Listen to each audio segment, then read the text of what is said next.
Таны сонсох суваг өгүүлж байна. Дэлхийн сонгодог зохиол Мөрч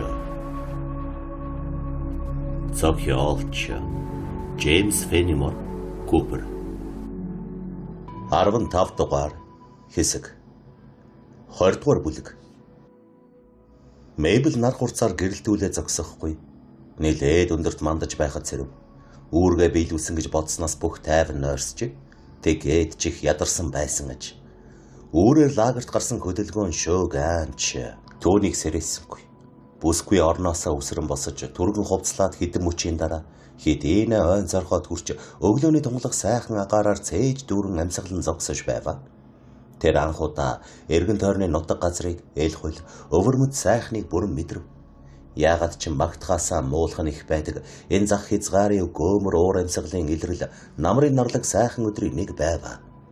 Өглөөний цэнгэг сэргэг агаар Мэйблийн сэтгэлийг төдөлгүй баясгав. Сэтгэл дуяастай дарамтыг эцгийнхээ төлөө санаа зовсонтой холбоотой хэмээн бодож тэдний хоорондох хөндөй байдал алга болсон болохоор түүнийг халуунаар хайрлах сэтгэл төрж хүн амтангүй арал шиг санагданаа. Өрдөөрөө хүн нааш цааш холихон цугларч байсан нь арал дээр ямар нэг амьдрал байгааг харуулж байсан ч одоо хоосон ил хөл болчихжээ. Бүсгүй ганцаардлаасаа салахын тулд ямар нэг амтан олж харахыг гэж удаанаар эргэн тойрны харав. Ингээд гэнэт гол тойрон суусан арал дээр үлдсэн хүмүүсийг олж харва. Ижил дасал болсон нагцсан тэнд байгаад санаа амарч бусдыг сонирхон ажиглана. Кэ барын албаны дарга хоёроос гадна тэнд дөрөвч 3 зэрэг тогооч ихнэр харагдлаа. Урдснуудад чимээ энерги хоосон дүнхийн. Цайзын самхагтай төстэй өндөр биш бэхлэлт түүнийг далдалсан бутны цаанаас сүртэй зовх юм. Нарны гэрэл моддын зай завсраар ийм цоорхой тусаж Мэйблийн толгой дээрх саглагар мөчөр навчис хөх тэнгэрийн өнгөн дээр уламж тодрох шиг. Тэнгэрт ямар ч үйлгүй байгаа нь амар тайван аюулгүй байдлын бэлэг тэмдэг гэж дотроо бодвоо. Мэйбл тэднийг өглөөний цай хоолндоо анхаарлаа тавьсныг ойлгомогц. Хэнд ч ажиглагдахгүйгээр нэгэн жижигхэн хошуу руу явж эргэн тойронд өтгөн ургасан мод бутны цаагуур үзэгдэхгүй талд оров. Усан дунжсан мөчрийг ярьсаар судгалын захад очиж усны долгионыг уттал ширтэн суув. Эндээс харагдах эргэн тойрны байдал үзэсгэлэнтэй бөгөөд байгалийн эрхэм сайхныг ясмахандаа мэдэрдэг бүсгүй энэ удаач газар орны аль сайхан хэсгийг даруйхан олж харав. Нэг нөгөөтэйгөө бөөрөөрөө нийлсэн арлууд тэдний хоорондох нарийн зурвас алс тэртээр үзурэ. Энэ бүгдийг шохоорхон харж байсан Мэйбл хизээч үүнээс илүү сайхныг харсангүй юу даа гэж бодож зогссноо гэнэт цочлоо. Эсрэг талын арлын эргийн бутанд хүний дүрс харагдах шиг санагджээ. 100 алхмаас илүүгүй зайтаж өөр зүйл бодож байгаад андуурч болох боловч ямар ч байсан эндүрээгүй юм шиг санагдана. Хэрв Ирокез Индиан түүнийг харчихвал эмэгтэй хүн хэмээн өршөөхгүйг мэдэх. Мэйбл өөрийн эрхгүй доош бүхийж навчсын цаагуур орж аваад нөгөө талын эргийг анхааралтай ширтэж эхлэв. Хээдимийг хүлээж хэсэг хугацаа өнгөрөв. Тэгээд ажиглаж байсан газраа орхиж сэжгэлснээ нагцдаа хэлэхээр яаран явах гэдэл. Гэнэт саглагар бутны цаанаас магадгүй нөхөрсөг санааны үүднээс ч юм уу урт мөчрөөр даллах нь харагдав. Хэл дээрх заншил байдлыг сайн мэдэхгүй Мэйблийн хувьд тун төгшүүртэй байсан ч юу болсон тайван байж бие барьж болгоомжтой байх хэрэгтэйг тэрээр ойлгож байв. Америкийн баруун хилээр нутаглан суугчид байнга аюултай тулгарч байдаг нь бусад тохиолдол бол ингэж чадна гэж бодохооргүй тийм зоригийг эмэгтэйчүүдээс шаарддаг байж. Мэйбл нүүдэллэн суурьшигчд хүнд нөхцөлд ихнэр ихч нарынхаа гаргасан эрг зориг самбаа сэтгэлийн төвчээрийн тухай ярих дуртайг мэддэг байв. Эдгээр үгүлэг яриа тэдэнтэй адилхан байх юмсан гэдэг хүслийг нь ориглуулдаг байсан агаад төрөөж дүнхмийн охин болохоор нэр төртөөгөө харуулах цаг нь одоо л болж хэмээн бодов. Төвний бодсноор мөчрийн хөдлөх нөхөрсөг санааг илтгэх тул баг зэрэг эргэлцснээ Мэйбл мөчр хуглан урт саваанд бэхэлж дээш өргөд нөгөө эрэг дээр хүний хөдөлгөөнийг аль болохоор дуурайн даллав. Энэ дуугүй яриа 3 минут үргэлжсэний эцэст голын нөгөө талын бут болгоомжтой ярагдаж хүний толгой цухайва. Мэйбл харамгцаа. Индиан нарийнда гэвэл Индиан эмэгтэй байна гэж танил. Сайн ажиглавал гийлбэрийн ихнэр зуны шүүдэр биеэрээ байва. Хамт аялж явхад энэ индиан эмэгтэй энгийн даруй байдал, элэгсэг харилцаа нөхрөө хүндэтгэн хайрлаж байсан нь Мэйблийн сэтгэлийг татжээ. Замдаа нөхөр нь хоёр ч удаа Мэйбэлд илүү анхаарал тавих шиг санагдахад Энди хүүхэн гонигтай сэтгэл зовсон байдалтай болсон ч Мэйблийн сайхан аш, халамж нь хөөрхий эмэгтэй санамсаргүй зовлон, дорхон нь алга болгож Энди хүүхэн ч түүнд дасан салахта үнэн ч нөхрөөсөө холдож байгаа мэт сэтгэгдэл төрүүлжээ. Хэнэгэн хүнд итгэж эхлэх сэтгэлийн өнгө айсыг дагна гэдэг хэцүү. Гэвч Индиан бүсгүй зохиолын маань Баатарт итгэл төрүүлжээ. Мэйблийн хачин айжлалт өөрийнх нь сайн сайхны тулд гэдэгт итгэсэн учраас хэлэлцээр хийхээр шийдэв. Цаашаа дэргэлзэхгүйгээр бутны араас цух эмгцэн зуны шүүдэрч огт айлгүй мөн гарч ирэхэд нь Мэйбл тун их баярлав. Мэйблээс ганц 2 насаар дүү нөхөрт гарсан индиан эмэгтэй нөхөрсгөөр мэдчилж яаж цаадахынхаа голоор гарахыг мэдэхгүй хэрн өөрлөгөө даллан дуудав. Гэтэл зуны шүүдрийн хувьд энэ нь бэрхшээлтэй зүйл биш байжээ. Хормхон зураалга болсноо завтай бутны цаанаас гарч ирэв. Завны хошуу ил харагдан биеийн далд байва. Мэйбл гол гатлаад ирээч хэмээн дохиог гэтэл нагцынхаа хахирхан хоолоогоор хашигчин дуудахыг сонслоо. Мэйбл яаран Индиан бүсгүйд нуугд гэсэн дохиог өгч бутнаас гарч ойн цоргоо дундуур дуудсан зүгээр үгүй вэ. Төдөлгүй өглөөний цайгаа ууж сугаа хүмүүсийг харав. Өлсч гисэн Кэп арай гэж идэх хэмаа түрэрхэж аж өхнөө дуудсан байжээ. Мэйбл зуны шүүдэртээ уулзах таатай боломж гарлаа гэж түргэн сэтгэж нүүр гараа угааж үсээ самнаж амжсангүй хэмээн шалтгаглан гол руу буцсан гүйж индиан эмэгтэйг дуудан дохиогов. Зуны шүүдэр бүгдийг ойлгож чимээгүйхэн хэд сэлүрдэж гол гатлан ирмэгцсэн. Завийг нь ботонд нуугаад Мэйбл найзаагаа хөдлөн ойн дундор урдсанд очив. Аз болоход хооллол цуусан хүмүүст овоойхоо харагдахгүй тул тэр хоёр хиндэж үзэгдэхгүйгээр орж очив.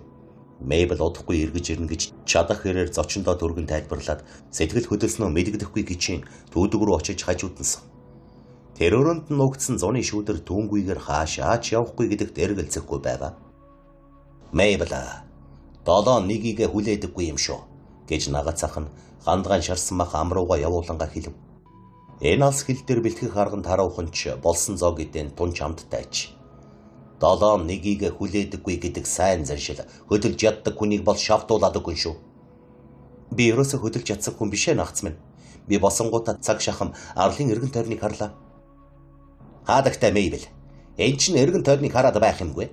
Лонди ерөн түүнийг хошууч дунк ингэж өргөмжилсэн дээ. Гэд Мюр жаахан зайдуу хооллож суусан баг дарга цэргүүд рүү харснаа засаж хэлээд. Шолон хэлэхэд энэ арлыг эзэлж авах та. Эзэн хаант улсыг их эзний хараат улстай нийлүүлсэнгүй шүү дээ. Ашиг орлогын хувьд бол алдарт Санчогийн арлаас илүү зүйл эндээс олно гэж юу. Кэпта тэр Санчогийн тухай чөлөө цагта ялангуяа тэнгэр сайхан үед эсвэл жиг үүргүй байхдаа мэдээж уншаа бидтэй гэв. Би таны юу хэлэх гэж байгааг мэдчих. Сан Чарл гэж саяхан бүрэлдэн тогтсон шөрөн арал бөгөөд ойртоход тун эвгүй газар тул шөн салхитаар түүнээс хол явсан үлзийтэй байдаг. Энэ Санчогийн арал наргил модны самар гашуун усаар алдартай та. Эдний хоолны цэсэд нэг хайтайхан чинь биш бай гэж Мюр Мэйблийг хүндэлсэндээ хариу үгүй нэх гэснэ болж хэлээд. Орлогын хувьд болоо. Энэ тэр хоёр адилхан. Кэп стратегийн хувьд миний бодоход энэ газрыг бүтэлгүй сонгосон юм. Эртөрөө хэзээ нэгэн цагт энд ямар нэгэн болно доо гэв. Биднийг байхгүй тал болоосоо билээ. Надад Франц хэл сурах хүчүүхэн ч хүсэл алга гэж Мэйбл хэлвэ. Ирокэ замгийнхны хэл биш бол бүр азтай хэрэг болно. Энэ газар харуулын хувьд тохиромжгүй гэж хошууч дункны хичнээн ятгсан гэж сан. Ийм зөрүү дамтныг итгүүлж болно гэж юу. Кэп намайг өтрөөдийг дагаж ирсний нэг шалтгаан нь боломжийн хэрээр таны зээ өхөн тус болж тал олж авах явдал байсан. Нөгөө нь манай бэлтгэлийн нөөцийг шалгах явдал байсан юм. Ингэсэн цагт нөөцийг дайсанд алдах тохиолдолд юу хэрхэн яаж өргөцсөн талаар маргах зүйл огтхонч гарахгүй болно. Та байдал үнэхээр тийм эгзэгтэй байгаа гэж бодож байна уу? Гэж Кэп санаа түгшснэ эдэж байсан зүйлээ хүртэл зажлахаа болж асуув. Тэр амттай хоолнд үнэхээр дуртай болохоор зэрлэг ангийн мах загсыг ээлжлэн идэж суув. Бэдэн тийм аюул занал хийж байгаа гэж юу? Би үнийг баталж чадахгүй. Гэхдээ тэгэхгүй ч гэж хэлэхгүй. Дайм бол үргэлж алд зүтсэн хэрэг байдаг. Гэхдээ лагерт байснаас харуулын газарт байх нь мэдээж илүү аюултай л та. Францчууд хизээгүй энд морилон ирж магадгүй үед бүр ч аюултай.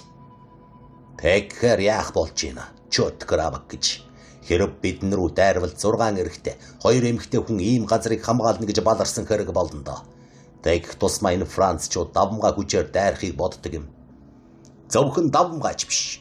Дор хаяж дарах хүчтэй ирнэ гэж бодох хэрэгтэй. Цэргийн урлагийн бүх журмын дагуу арлыг хамгаалах байлдааны бэлэн байрлалыг боловсруулж мэдэж болно.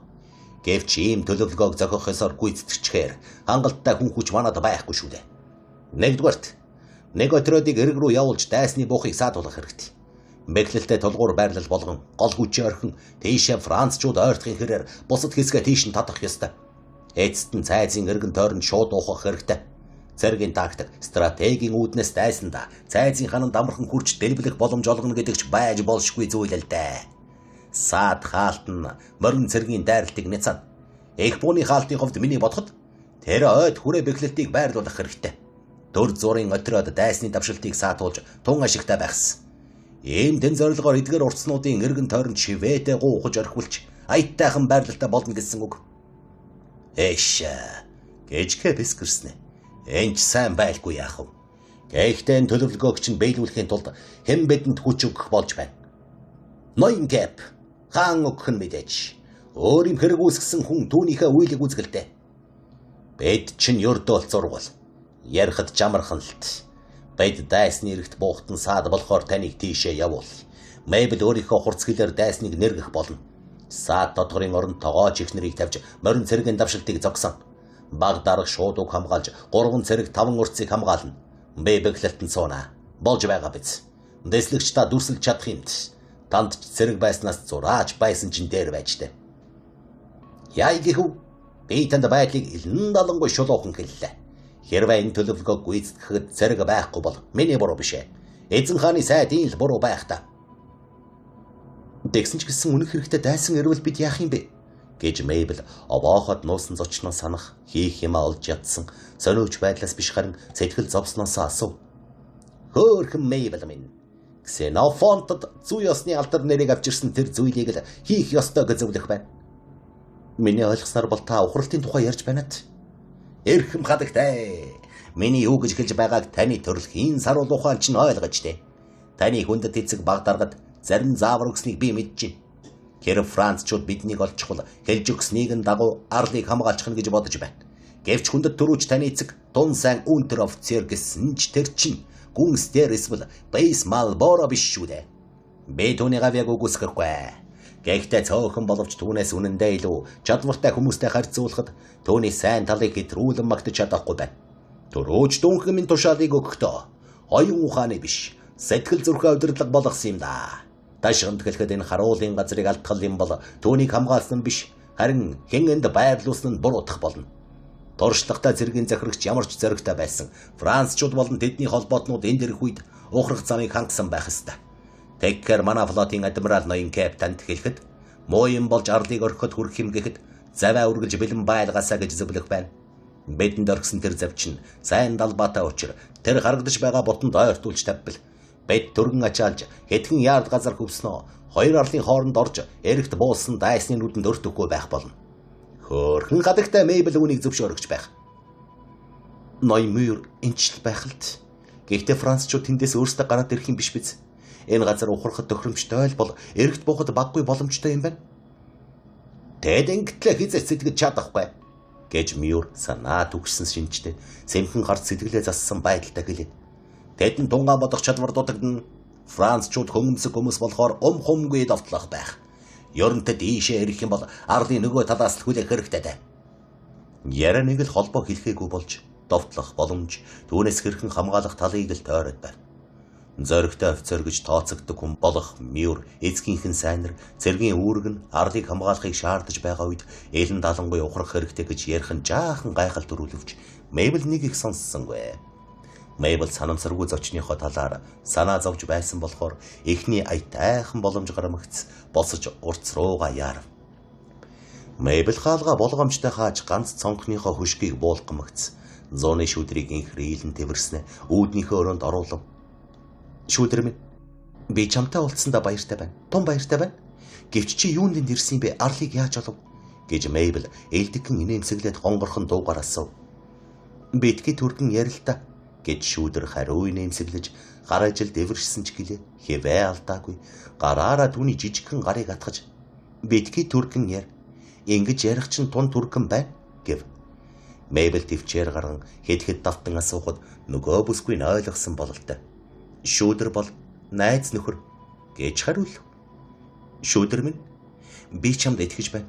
Чин сэтгэлээсээ итгэж байна. Гэвч юунд ийшээ ирсэн юм бэ? Найз нь найзыгаа харахаар ирлээ гэж шүүдэр эгц шивтэн инээмсэглэв. Өөр ямар нэг шалтгаан байна ат. Тэрнээс чи ганцаараа ирэхээ сайн да. Шүүдрий. Чи ганцаараа ирээ биз дээ. Шүүдэр чи бид хоёр л байгаа. Өөр хинч байхгүй. Шүүдэр ганцаархнаас илүү үрцээр ирсэн. Би итгэж, би бодож, үгүй ээ ийм гэдэгт итгэлтэй байна. Чи намайг заллахгүй биз дээ. Залилна гэж юу гэсэн үг вэ? За, орлох гихүүд Францчуудад эсвэл Ирокез индианчуудад барьж өгөх. Жишээлбэл Гилберт гэхэд индиан бүсгүй шийдэмгий толгоос ихсэрвэ. Миний хуйхыг худалдахгүй биз дээ. Шүүдэр хариулахын оронд Мэйблийн гойлог нурууг инхрийлэн илж өөрлөгөө татахад манай зохиолын баатрын нүдэнд нулимс мэлтэлцв.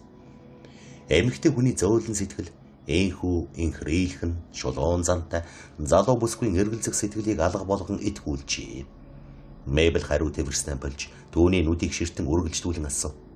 Хэрв шүүдэр өөрийнхөө найзад хэлийхэн байвал илэн далангуй ярилт миний чих сонсоход бэлэн. Шүүдэр айж байна. Гилбер шүүдрийг ална. Гилбер юу ч мэдэж чадахгүй гэж хэлснээр Мэйбл улааж орхив. Залуу индиан бүсгүйг нөхөрт нь баашлуулах гэж ятгсандаа санаа зовж. Би Мэйбл түнд хэлэхгүй гэж ярьж байна гэв. Тэр сүхээрээ толгоо авна. Хайрч шүүдэр минь ийм юм болохгүй. Юу ч ярихгүй байсан чин дээр би чамайг тийм аюултай байдалд оруулахыг хүсэхгүй байна. Бэхлэлд унтахад сайн газар амьдр. Бэхлэгдсэн галын цэг рүү очвол намайг амиа аварч чадна гэж хэлж байгаа юм уу? Үүнийг хэллээгээд Гилберт чамд хор хөрөхгүй биз дээ. Би түнд хизээж ямар ч муу юм хийж байгаагүй болохоор надад муу юм хүсэхгүй лав. Гилберт цагаан арстан сайхан хүүхэнд муу юм хүссээгүй гэж хэлснээр шүүдэр нүрээ бууруулав. Залуу индиан бүсгүй яриа урдын адил зөөлөн ээлдэг байсан ч уйдгаргуу нэг эмээх байдал ажиглагдаж Гилберт цагаан арстан бүсгүй дуртай гэж дөнгөж сонсохоор нэмж хэлвэ. Мэйбл өөрөө ч мэдэлгүй улаагаад үгийн үгэнд дурлах зангүй болохоор цааш нь шалгассангүй. Гэвч индиан бүсгүй яриа ихэд болгоомжлоход хүргэсэн учраас илүү юм мэдэж авах хэрэгтэй байв. Гилбер надад сайн болох ч юм уу? Үзэн ядах учир байхгүй. Тэр чамтай зүг байгаа юу? Нөхөр бол эмэгтэй хүний энд ямагт цуг байдаг гэд зуны шүүдэр зүрхээ дарв. Хөөрхи амт. Ингээд би бэхэлсэн галын цэг рүү өнөөдөр явах хэрэгтэй юу? Бэхлэлт их сайн газар. Тэнд хуй ховчихгүй. Би чамайг бүрт сайн ойлгох шиг болох юм. Аавтай ярих гэв. Эцэг чинь энд байхгүй. Явсан. Чи үнийг яаж мэдээвэ? Арлаар дүүрэн цэрэг байгаа. Дүүрэн биш. Явсан. Гэснэ индиан хүүхэн дөрвөн хуруу гоцоолгоод ийм л цэрэг байгаа гэв. Мөрч түүнтэй уулзах гэв. Тэр чиний хэлээр ярьж чадна. Хэлж бас явсан. Гэснэ шүүдэр энийгэд хэл аманда байдаг гэв.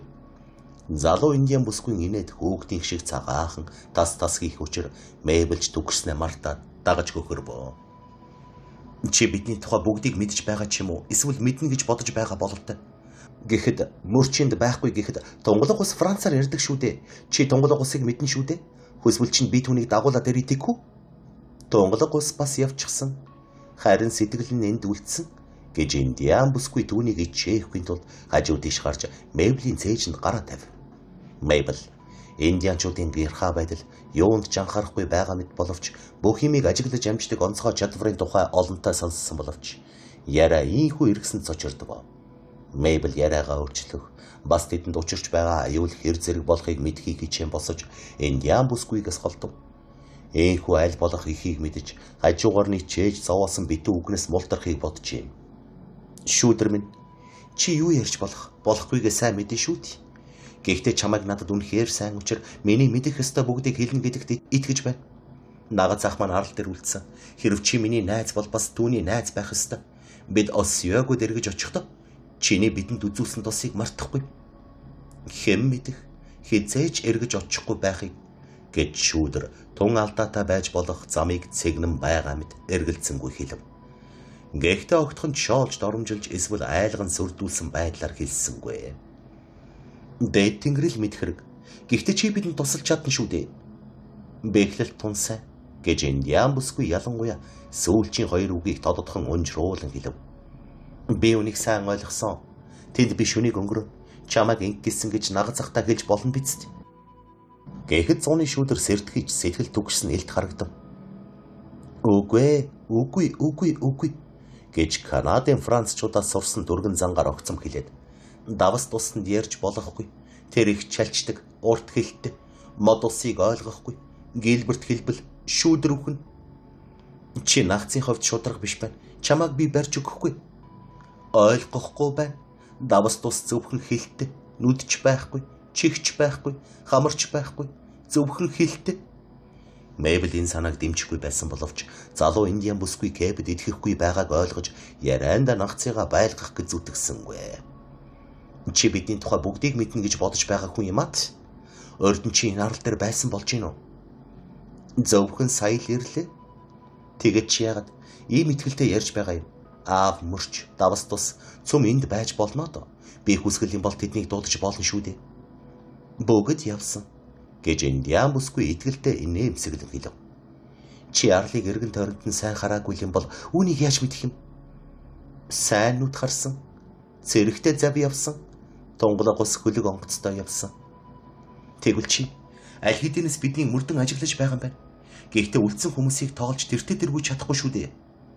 Шүүдэр инээмсэглэж дахин 4 гаргаснаа нэмж 2 эрхий хуруу харуулж 4-ийг нь зам, улаан цамцтан, 2-ыг нь зам, давс тус, офицер гэж хэлвэ. Түүнийг тун нарийн мэдэж байгааг Мэйбл ойлгомогц. Цөмийг нь дэлгэрэнгүй тайлбарлахыг хүсэхгүй юм бол зочноо тавиад явуулчих нь зөв үү гэдэгт эргэлзэж эхлэв. Гэвч түүнд сайн хөөрхийн амтны итгэлийг хортой ашиглана гэдэг хэцүү санагдаж нагад захыгаа дуудах гэснээ болж энхэн Индиан бүсгүй хувьд шудраг биш явдал болно гэж шийдэв. Тэгээд ч хэрвээ Индиан бүсгүйг албадах юм бол юу ч хэлэхгүй. Шүд зуугаад өнгөрнө гэдгийг мэдэж байваа. Шүүдэр минь чи тэгэд гэд Мэйбл бодсноо. Хийхээс татгалзсан хэлснэ. Намайг бэхлэгдсэн галын цэгт байсан дэрэг гэж бодож гин үү? Гэж асуул.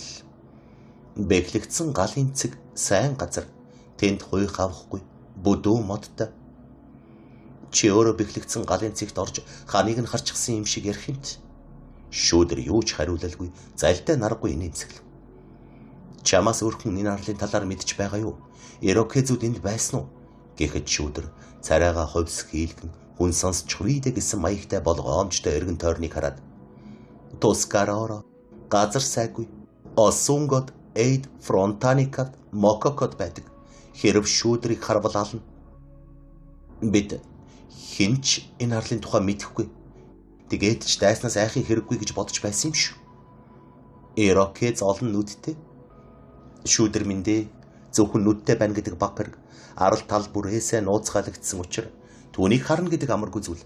Манай хүмүүс дотроос хинч бараг ийшээ ирэх замыг мэдэхгүй. Хүн ярьж чадна. Францаар ярьдаг инглизүүд би. Мэйблийн би зарс хийвэ. Саяхан болтол Жасперыг сэжиглэж байсан харталтыг үгүйсгэж байсан санаанд орж тун аимшигтай санагдаж ухаан алдах шахав. Эцэгтэй амлснаа санаж бие хүчлэн барьж тасалгаа дотор нааш цааш холихон сэтгэлийнхээ гүн Жасперын буруутай биш гэдэгт үнэхээр итгэхийг хичээх авч түүний урвсан нь надад огтхон ч хамаагүй гэж бодож байв. Би чиний юу гэж хэлэх гээд байгааг ойлголоо. Урвагчл энэ арлыг яаж олох хаан байдаг тухай танааханд хэлсэн биз дээ гэж Мэйбл эцэст нь асуув. Индиан бүсгүй жуумалцваа. Цэргийн ов залбол түүний хувьд шившигтэй биш харин гавьяатай зүйл байв. Гэвч шүүдэр омгийнхаа өмнө жохны ёсоор зөвхөн хэрэгтэй гэснээ л хэлжээ. Түүний зорилго нь ганцхан Мэйблийг зөвхөн түүнийг л аврыг гэсэн болохоор өмгөөлөгч нарын ярьдгаар уг хэрэгт хамаагүй элдв зүйлийг тоочих хэрэггүй гэж үзчихээ. Цагаан арстан чи одоо сайн мэдэж ав. Бэхлэлт бүсгүй минь сайн. Босод эрэхтэй хүн цэрэг шүүдэр юусаа хамаа байхгүй. Надад бол хамаагүй бишээ. Тэдний нэг нь миний хайртай нагацах, бусд нь манай нутгийнхан найз нөхөдчүүд. Би тэдэнд хэлэх ёстой. Тэгвэл шүүдэр үхэн гэж залуу индиан бүсгүй тайвнаар хариулсан ч дуунд нь гуниг илэрнэ. Чамайг энд байсан гэж тэд мэдэхгүй шүү дээ. Бүгд болгоомжтой байж чадвал бид бэглэгдсэн галын цэгт нуугдж чадна.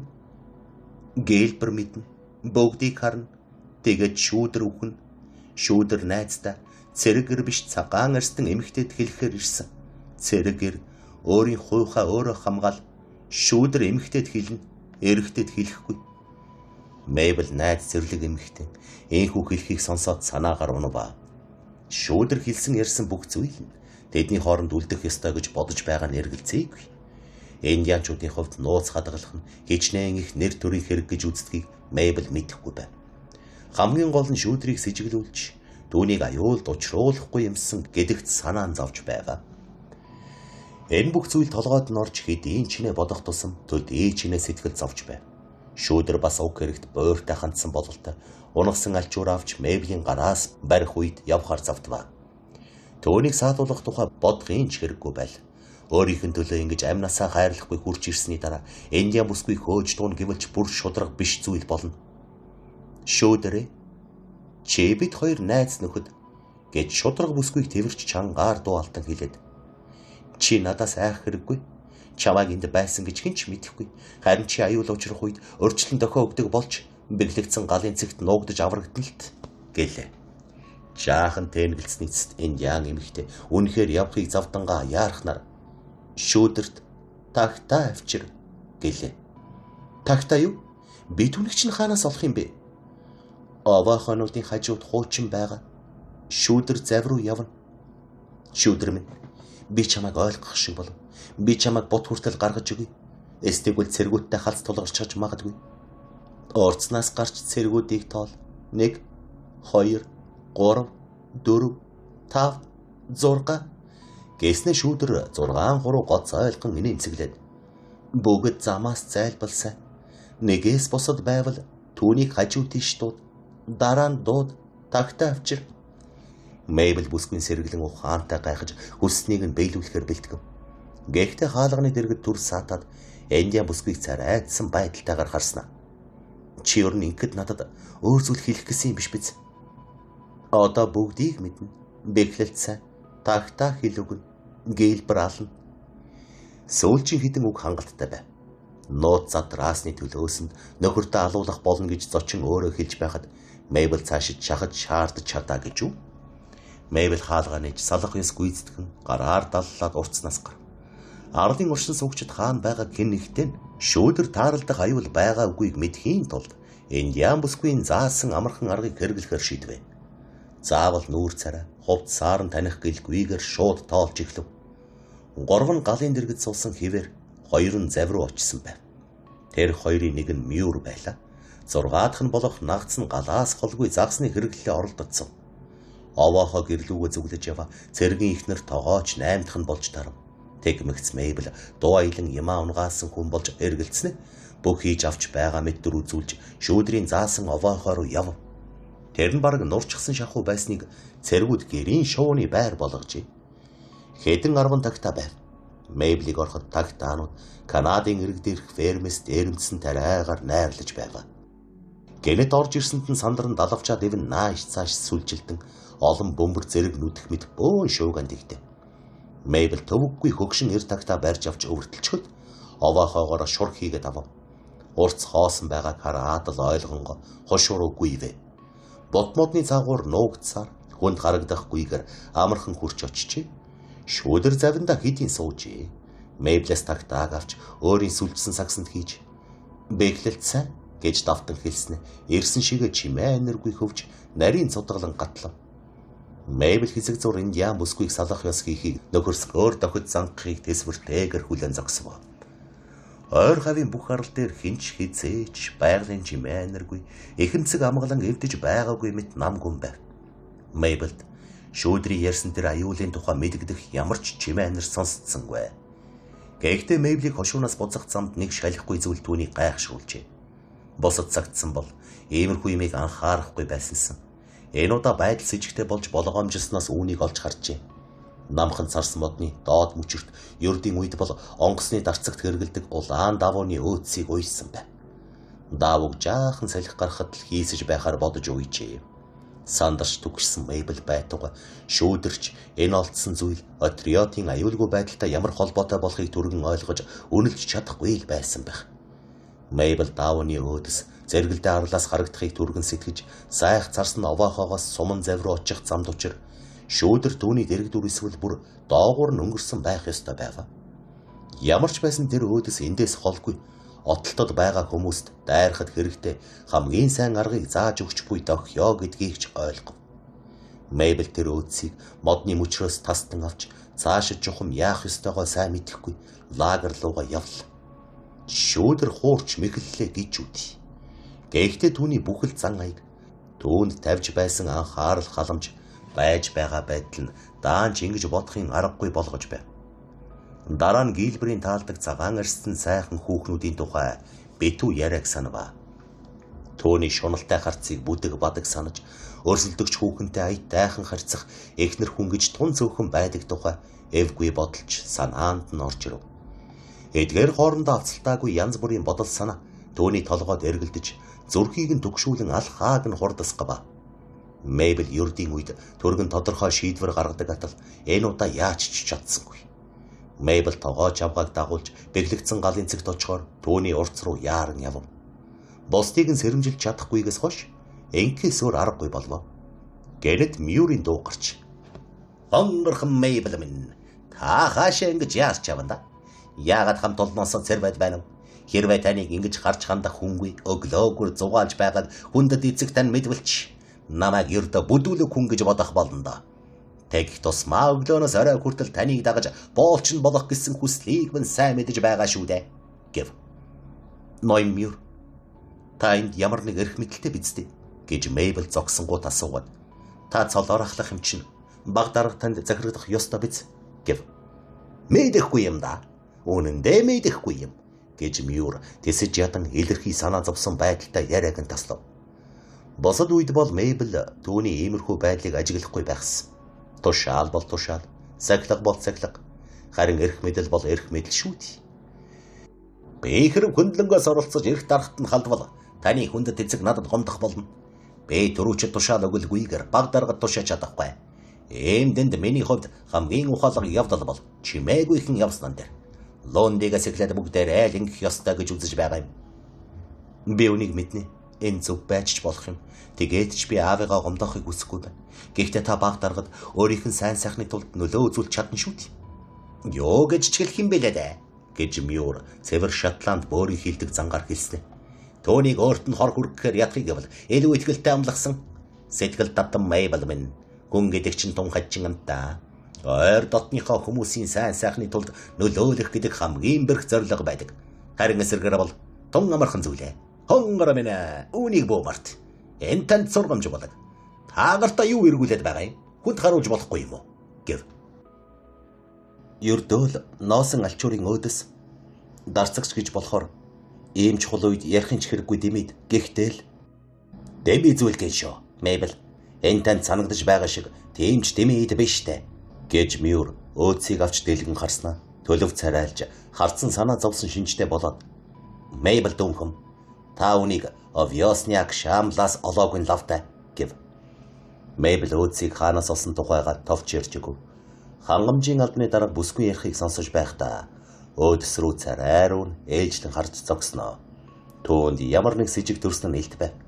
Тэгээд хэнийг сэжиглэж байгаагаа ч хэлээд авахаас буцахгүй бололтой. "Мейбл дүнхэм, энэ зах хязгаар нутагт манай туг дарцгийг ил тавих ч ухаалаг хэрэг биштэй" гэж зөвүүн байдлаар толгой сэгсрэн хэлв. "Ноён Мюр, би ч бас тэгж бодож байна. Тэгээд ч манайхныг энд байгааг дайсанд мэдэгдүүлчихгүй тулд ямар ч хорон санаагүй үлгсэн байлаж гэсэн үүнийг авчихсан юм. Та энэ нөхцөл байдлын тухай нагцад мэдэгдэх хэрэгтэй гэж үзэж байна уу?" "Хонгорхон Мейбл минь, заавал мэдэгдэхин хэрэггүй л дээ. Юу гэвэл таны шударгаар хэлсэнчлэн нөхцөл байдал чинь тэртээ тэргүй хүндэт усан цэргийг зовоож байгаа. Хэрв үүнийг дарцаг гэж нэрлэх юм бол лав усан онгоц дээрээс авсан байж таарна. Флаг туг нэртэй ийм ховор ноосон давууг усан онгоцонд л хэргэлдэг. Харин манай туг явган цэргийн тугийг торгоор эсвэл будсан давгаар хийдэг юм. Дайшрамд хэлэхэд эн чинь үер онгоцны дарцагтай гайхалтай төстэй юм. Би тэр дарцгийн нэг хэсгийг тасалчихсан байсныг одоо санал. Мэйблийн зүрхэн зогсчих шахсан ч бие хүчлэн барьж чадваа. Үүнийг мөрдөн судлах хэрэгтэй гэж Мюр үргэлжлүүлэн ярьсан. Энэ бүгдийг ноён Кэптэй зөвлөх хэрэгтэй ч байж магадгүй. Британийн эзэнт улсад эзэн хаанда түн шиг үнэж хүнийг хайгаад олохгүй шүү гэв. Би үнийг тун аюултай сануулга гэж үзэж бэхлэгдсэн галын цэг рүү тогооч эмэгтэйтэй очмоор байна. Үүнийг ч ухаалаг зүйл гэж бодохгүй байна. Дайсан дайрахад юуны түрүүнд тийшээ довтлно. Тэр нь бүслэлтийг давж гарахаар барилга биш гэдгийг ойлгох хэрэгтэй. Хэрв ийм экзэгтэй асуудлаар саналаа хэлхийг зөвшөөрвөл танд завруу зүгтаасан дээр гэж хэлгэсэн. Нөгөө талын урсгалд ороход тун эрт ээхэн газарт байгаа бөгөөд хэдхэн минутын дараа арлаас олж харахааргүй байгаа газар харж байгаа биз. Мөрчийн хэлснээр усанд мөр үлддэг юм да. Энд янз бүрийн урсгал цутгалтай тул аврагдаж болох найдлагатай. Бэлунди ийм хол газар хамгаалтгүй харуулын алба байгуулж осолтой юм хийлээ гэж үргэлж боддог байсан. Ноён Мюр одоо энэ тухай харамсах нь оройтсан хэрэг. Яаж өөрсдийгөө аврах тухай бодох хэрэгтэй болж байна? Хонгорхон Мэйбл хааны нэр төрийн ихч бас түүний хүчит зэвсэг алдар нэрийг ямар ч үед хайхарахгүй байж болохгүй. Тэгвэл бид завруу бус харин тэр нэр алдрыг бэхжүүлэх гэж барьсан галын цэг рүү анхаарлаа хандуулсан дээргүй юу гэж Мэйбл инээмсэглэн хэлээд. Ноён Мюр ийм ч учраас би тэр бэхлэлтэд сууж эцгээ отрооттойгоо буцаж иртэл хүлээх саналтай байна. Тэд азтай явдлынхаа дараа биднийг бас үүргээ нэр төртөө биелүүлсэн гэж бүрэн итгэж иртэл зогцсныг мань харвал их готрох болно доо гэв. Үгүй яалаа гэжтэй намайг буруу ойлго Мэйбл минь гэж Мюр сандарсан янзтай яриаг нь тасалж хэлээд. Би та нарыг эмэгтэйчүүдээс бусад хүнийг заваар зүгтаа гэж байгаа юм биш шүү. Эр хүний үүрэг бол тодорхой. Бэхнээсээ л бэглэгдсэн галын цэгийг хамгаалах ч юм уу эсвэл тулалдаанд амиа золиослно гэж шийдэд байсан юм гэв. Ноён Мюр хоёрхан эмэгтэй энэ хүнд заваар Индианы суман завны мөрдгөөс зүгтэж чадна гэж яаж бодов вэ? Тэрч байтугай зөвхөн сэлүүрэгч өргөж даахгүй байхад шүү. Хөөхөн Мэйбл минь хайр дурлал учир зүйд нийцхэн тэр болгон байдаггүй. Хайрт хүнийхээ төлөө айж дүгших нь хэнээж ухааныг балартуулж мэднэ. Би таныг ширтэн байхдаа яаж аврах тухай бодсноос биш. Дийлэх эсхийг ногт бодсонгүй. Харин сайхан бүсгүй минь бидгийн хатуу байлт. Таны төлөө сэтгэл шаналн зовсныг минь бүү буруу шагаач дээ.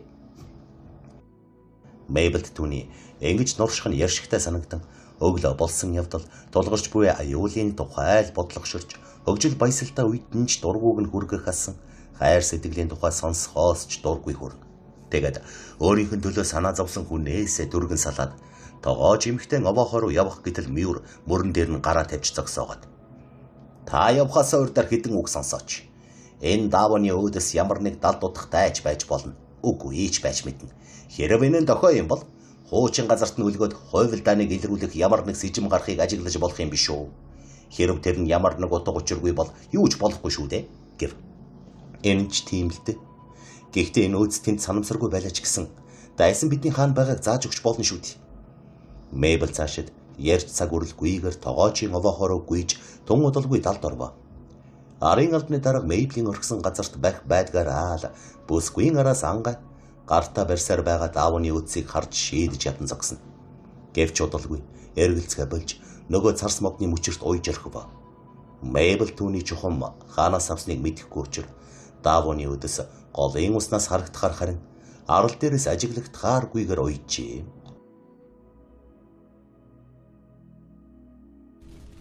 Таны сонсох сувг өгүүлж байна. 21 дугаар бүлэг.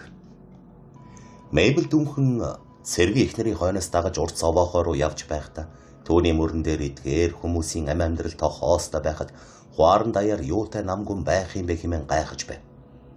Найз бүсгүйнхээ өчүүхэн төдий болгоомж алдсны хариуд толгойгоороо хариуцах хэрэг гарч болзошгүй хэмээн зуны шүүдрийн нотлон хэлэх нь байж байгаа төрх байдал нь Мэйблийн эргэлзээтэй холилдсон байв. Гэтэл тэрээр залуу индиан бүсгүй өөрт нь ингүү найрсаг дотн ханддаг байсан хийгэд бас аян замын туршид юутай үнэнч шулуун шудраг хүн болохоо нэг бус удаа харуулсныг дурсан бодож ерөнч бусдад хар буруу санаж чаддаггүй төрөлхийн сайхан сэтгэлдээ болохоор тэрхүү бодлыг тархи толгойносоо дорн хөөн гаргажээ. Түүнээс гадна Мэйбл өөрөө зуны шүүдэртэй уулзсан тухайга өөрсөд нь хэлээгүй байж дагуул хүмүүсээ болгоомжлуулж яагаад ч болохгүй гэдгийг ойлгож байв. Тиймээс нэм бодлоготой Хянуур болгоомжтой ажиллахаас өөр ямар ч арга түнд алгаа. Тэр ингэж сураагүй. Тэр тусмаа ийм чухал ажил хэрэгт оролцож яваагүй билээ. Тэгээд зайлшгүй хэрэгтэй гэсэн эдэл хогшлоо бэглэлтэд авчираад хол явж болохгүй гэж цэргийн эхнэрт Мэйбл хэлжээ. Мэйбл түнд юу ч тайлбарласангүй. Зүгээр л арлын түүгээр дэмий явж байхдаа дайсан харуулын байгаа газрын талаар урд урдынхаас илүү нарийн мэдэж байгаа юм шиг шинж тэмдэг мэдэгдлээ. Тийм болохоор чи бид хоёр хэдий ч гэсэн найдвартай газар нуугдахад бэлэн байх ёстой л гэж хэлв. Тоогоочин ихнэр ийгч удтал ятгах хэрэг гарсангүй. Тэр Шотланд давгаа хэдийгээр зүрхгүй аимхай амтан биш ч гэсэн индианчуудыг зэрлэг догшныг нотлох бүхнийг сэтгэл түгшин сонсох аж. Тэр эмэгтэйг хангалттай айлгсан учраас одоо болгоомжтой байх болно гэж Мэйбл үзээд өөрийн болгоомжлоор цэргүүдийг дэмий түгшэх хэрэггүй гэж цугас дурджээ. Тиймээс манай зохиолын баатар эмэгтэй өөрийг нь хүн байдалд оруулж болзошгүй альва яриа хилцээнээс аль болохоор зайлсхийхий хичээж харин нагацах баг дарга цэрэг тэргүүднийг урьдчилан сэргийлэх зайлшгүй арга хэмжээ авахд хүргэх өөр зам хайхаар шийдсэн байна. Харамсалтай нь одоо гүйцэгдэж буй албан үүрэгтэй огт доос тэнцгээргүй хүн дэслэгч дүнхэм өөрийгөө эзгүүд командлах эрхийг өөрт нь өгсөн баг дарга Макнепээс өөр Британий айрам даяар ганц ч байсангүй. Макнеп цөөнгүжил дайцсан тул цэргийн албыг сайн мэдхээс гадна зоригтой шийдэмгээр боловч колоничлогчдод үл итгэдэг өөрийнх нь үйл ажиллагааны явц хүрээгүй чүүхэндүүдийг хүндсэн бүхэнд тэсвэршгүй зөрүү зан гаргадгаараа гаргууд нэгэн байв. Тэрээр бас Британий эзэнт улсыг дэлхийд эргэлзээгүй дээгүүрт тавьж Шотланд бол эзэнт улстай яриангуй давуу наандаж зан суртахууны хувьд давм гайлах ёстой гэж үздэг ажээ. Товчор хэлбэл тэрбээр колон оронд ирдэг албаны хүмүүст түгээмэл нутгийн хүмүүст омогрохог зан гаргадаг тэрл шинж чанарыг баг албаны тушаалынхаа хэрээр илэрхийлдэг хүн байв. Өөрөөр хэлбэл тэрээр альва Америк хүмүүсийг эзэнт улсын оршин суугчдтай харьцуулахад дорд дэг журамтай тооцож цэргийн албаны тухайд Америкчуудыг тэнэг мулгуу амьтад гэж төсөөлдөг байв. Тиймээс ч Брэддок генерал өөрөө даруухан дагалдагчаасаа илүүгээр колоничлогчийн саналыг юуны өмнө сонсдог байх ёстой гэж үздэг байна. Макнеп 2-3 офицерын тушаалыг биелүүлэхээс нэг бус удаа татгалзжээ. Яагаад гэвэл тэдгээр нь Америк гаралтай хүмүүс байснаас тэргэн. Тэглээгээд түүнийг шууд зэмлэх арга үгүйгээр Цэвэр Шотланд хүний арга зайлаар хэрэг явдлыг ямагт өөр тийш нь хандуулж чаддаг байв. Тийм болохоор тавьсан зорилгодоо хүрэхэд нь огтоос дүүихгүй ийм хүнийг ирж олох нь Мэйбл амаргүй байжээ. Гэвч өөр зам байсангүй учраас ямар ч эргэлзээгүйгээр өөрийнхөө төлөвлөгөөг хэрэгжүүлэх ажилд орохоор шийджээ. Тэгээд Макнепийг цэргүүдээс холдох чөлөөг ашиглан баг дарга танд миний аав ихээхэн үүрэг хариуцлага ноогдуулсан шүү дээ. Хэрв арал дайсны гарт орвол тэд бидний баримтлаа зогсохгүй дайралтад оролцох стейгч бас олзлон авах нь лавтай гэж хэлжээ. Тэгтэл Макнеп энэ үхнийг ойлгохын төлөө Шотландаас эндэрж эндхийн нөхцөл байдлыг мэдэх гэхийн хэрэг байсангүй дээ. Хэмээн хуурай хөндий хариу хэлжээ. Энэ бүхэн танд ч бас тодорхой байгаа гэдэгт би эргэлзэхгүй байна л та. Эрхэм Макнеп. Гэхдээ аюул занал хийгээд байлдаан тулдаанд ижил тасал болсон тань шиг ахмад дайчин хүн бидний багцаалж байгаа шиг ийм онцгой нөхцөл байдалд сэрэмжилбэл зохих зайлшгүй шаардлагатай зарим зүйлийг үл тоомсорлож үл хайхруулзаа гэж болгоомжиж байна. Шотланд одоо хүртэл ялагдашгүй орон тооцогдож байгаа шүү дээ. Эрхэм хадагтай. Гэхдээ энэ орны хөвүүд нь болох бид өөрсдийгөө гингүй байгаад дайсанд олзлогдох үец тийм тэнэг арчаагүй аваас ямар нэг алдаа эндэл байж таарах нэ гэж би бодоход хүрхэн. Үгүй эрхэм нөхөр минь. Та намайг зөв ойлгосонгүй. Нэгдүгээрт би Шотландын талаар ердөө ч яриагүй. Энэ арлын тухайд л өгүүлж байна. Хоёрдугаарт хэрэгтэй гэж үзвэл та үлэмж болгоомжтой байна гэдэгт би огтхон ч эргэлзэхгүй байна. Гагцхүү та эрэлхэх зоригтойгоосоо болоод учирч болох аюулыг л үл хайх руу зайл гэж болгоомжиж байна. Миний эрэлхэх зориг гойд биш. Жинхэнэ шотландчуудын эрэлхэх зориг гэдгүү дүүнхэм хатагтай. Эцэг тань Америк хүн бөгөөд тэр одоо энд байгаасан бол бид янз бүрийн бэлтгэлийг нь харсаар залхах байсан биз. За, цаг талиж өглөө. Шотландын хоруудад алд хааж байгаа элдв янзын гадаадынхан цол хэрэгэн байдгаараа хүртэцгээж эл дагсацгаан явдаг боловч тулалдаан л болбол ялагдаж аян дайнд л мордвол учир олдохоо байдаг нь ямар эдвэ. Мэйбл гомдон зүгэрмөр болсон авч зуны шүүдрийн өрчлөн сануулж тайван үг үйлсэн үгс чихэнд нь зуурайцаар байсан тул бодол саналаасаа ницэж яагаад ч чадахгүй байв. Нийт багийг хээрийн бэхлэлтэд аргалан оруулах Ингэхдээ өөрийн олж авсан мэдээнийхээ их булгийг задруулахгүй байхсан гэж найдсаар байсан Мэйбл аргаа өөрчлөхөөр шийджээ. Тиймээс Таны зөв юм шиг байна баг дарга Макнеб. Хэрв сонссон л үнэн бол соёлт ертөнцийн хамгийн алдарт хүмүүсийн тоонд оруулбал зохиох та 8 орны баатруудын тухай би олонтаа дуулсан билээ. Хэмээн өччихье. Хадагтай дүүнхэм та Шотландын түүхийг уншсан уу? Хэмээн баг дарга өөртөө ярилцагч аятайхан бүсгүй рүү анх удаа харж асан. Төвний эв хавгүй муухай царайд нэмсэглэл тодрох шиг болжээ. Багсаг уншсан. Гэхдээ зөндөд улс юм байна. Намайг хүмүүжүүлсэн хадагтай Шотланд хүн байсан болохоор Шотланд орныхоо тухай надад их зүйл ярьж өгдөг байсан юм. Энгэд дөрүүч өөрийнхөө хороог бүрдүүлж авсан орны алдар гавьяаны талаар юр дурсаагүй гэж юу? Аав санаа тавих өөр зүйл байсан л т. Шотландын тухай миний мэдих өчүүхэн зүйлийг би тэр хадагтайгаас сонссон юм. Тэр танд Уолсын тухай ярьж өгсөн үү? Түүний тухай би өөрөө сайтар уншсан юм. Тэгвэл Брюс болон Банок Бернийн дэргэд болсон толдааны тухай. Тэр тухай бас Калодин Мюрийн тухайч уншсан юм байна. Сүүлчийн тулалдаан харьцангуй саяхны үйл явдал боловч манай зохиолын Батар эмэгтэй тэр тулалдааны тухайд нэлээд бүдэг бадаг төсөөлтөй байсан учраас тэр талаар дурсан ярилцагч этгээдэд ямар нөлөө үзүүлэхийг ойлгосон нь юу бол? Тэрээр тулалдаан ялалтаар төгссөн гэдгийг л мэддэг. Эвэгч эмэгтэй зочид Калодин Мюрийн тухайд бахархан ярилцахыг сонссон байна. Тэгэхэд тэдний сэтгэл санааг Английн зэрэг болгон хуваалцдаг биз гэж түүнд санагддаг байж. Гэвч аз дутахад Макнеб тэр золгүй өдөр өрсөлдөгчийн талд тулалдаж явсан байна. Түүний нүрийг эрэмдэглэсэн гүнзгий сорив бол Ганноверийнхний ордонд алба хааж байсан Герман цэргийн сэлэмний уул мөр ажээ. Калодин Мюрийн тухайд урсангууд баг даргад шархнаас нь цус гарах шиг санагдав. Үнэн дээж соривноос нь цус сад тавих гэж байх мэт нүүрэн часуулава. Тэгээд ч Тана тэр Калодин хийгээд шериф Мюр юу юм бэ? Хэмээн бараг хашгирах шахан үгүйснэ. Энэ талаар та юу ч мэдэхгүй. Текснээс өөрийн орон түүний байнгын бүтлгүй явдлын тухайд ухаалаг даруухнаар дурсан сансан дээргүй юу? Георг ван Колон орнуудад нь үнэн жалбтууд байж болох юм. Гэхдээ тэр тэдний сайныг үзтлээ удна бизээ гэжээ. Баг дарах чухам яагаад ингэж хэлгэнсний учрыг Мэйбл ойлгоогүй бөгөөд юу боловч санснасаа нэцэхгүй гэж шийдэв. Шотландууд эрлэг зэрэг сэрэмжгэлсэн цэргийн хоёр давуу талыг эзэмшсэн байдаг гэж би бишгүй сонссон. Тиймээс баг дарга Макнеб үндснийхээ нэр төрийг утаахгүй гэдэгт би итгэж байна гэв. Энэ тухай төрсөн эцгээс асуу хадагтай дүнхэн. Баг дарга Макнебтэй тэр эртний танил бөгөөд түүний бүх сул тал эгш танд дуртай хэлээд өгнө. Тэр миний дарга. Бид хамт тулдаж явсан юм. Тэр цол тушаалаар аач гисэн удирдлагатай байдаг хүмүүсийнхээ тухай үнэлэлт дүгнэлт өгөх учиртай юм шүү. Аав танд муугүй байдаг юм Макнеб. Тиймгүйсэн бол энэ арлыг түүн дээр байгаа бүх хүнийг тэр тусмаа төрсэн охиноо танд итгэж хариуцуулахгүй байсан шүү дээ. Аав таних нуур болгоомжтойд бүрэн итгэж байгаа гэдгийг би мэдчихэв. Аав хээрийн цайзыг хамгаалах явдлыг онцгой чухалд үзэж байгаа билээ. Хэрв тэр дүнзэн хааны цаан сууж 55 дугаар хорооны нэр төрийг хамгаалахыг хүссэн бол өөрөө командлахаар үлдэх байсан биз.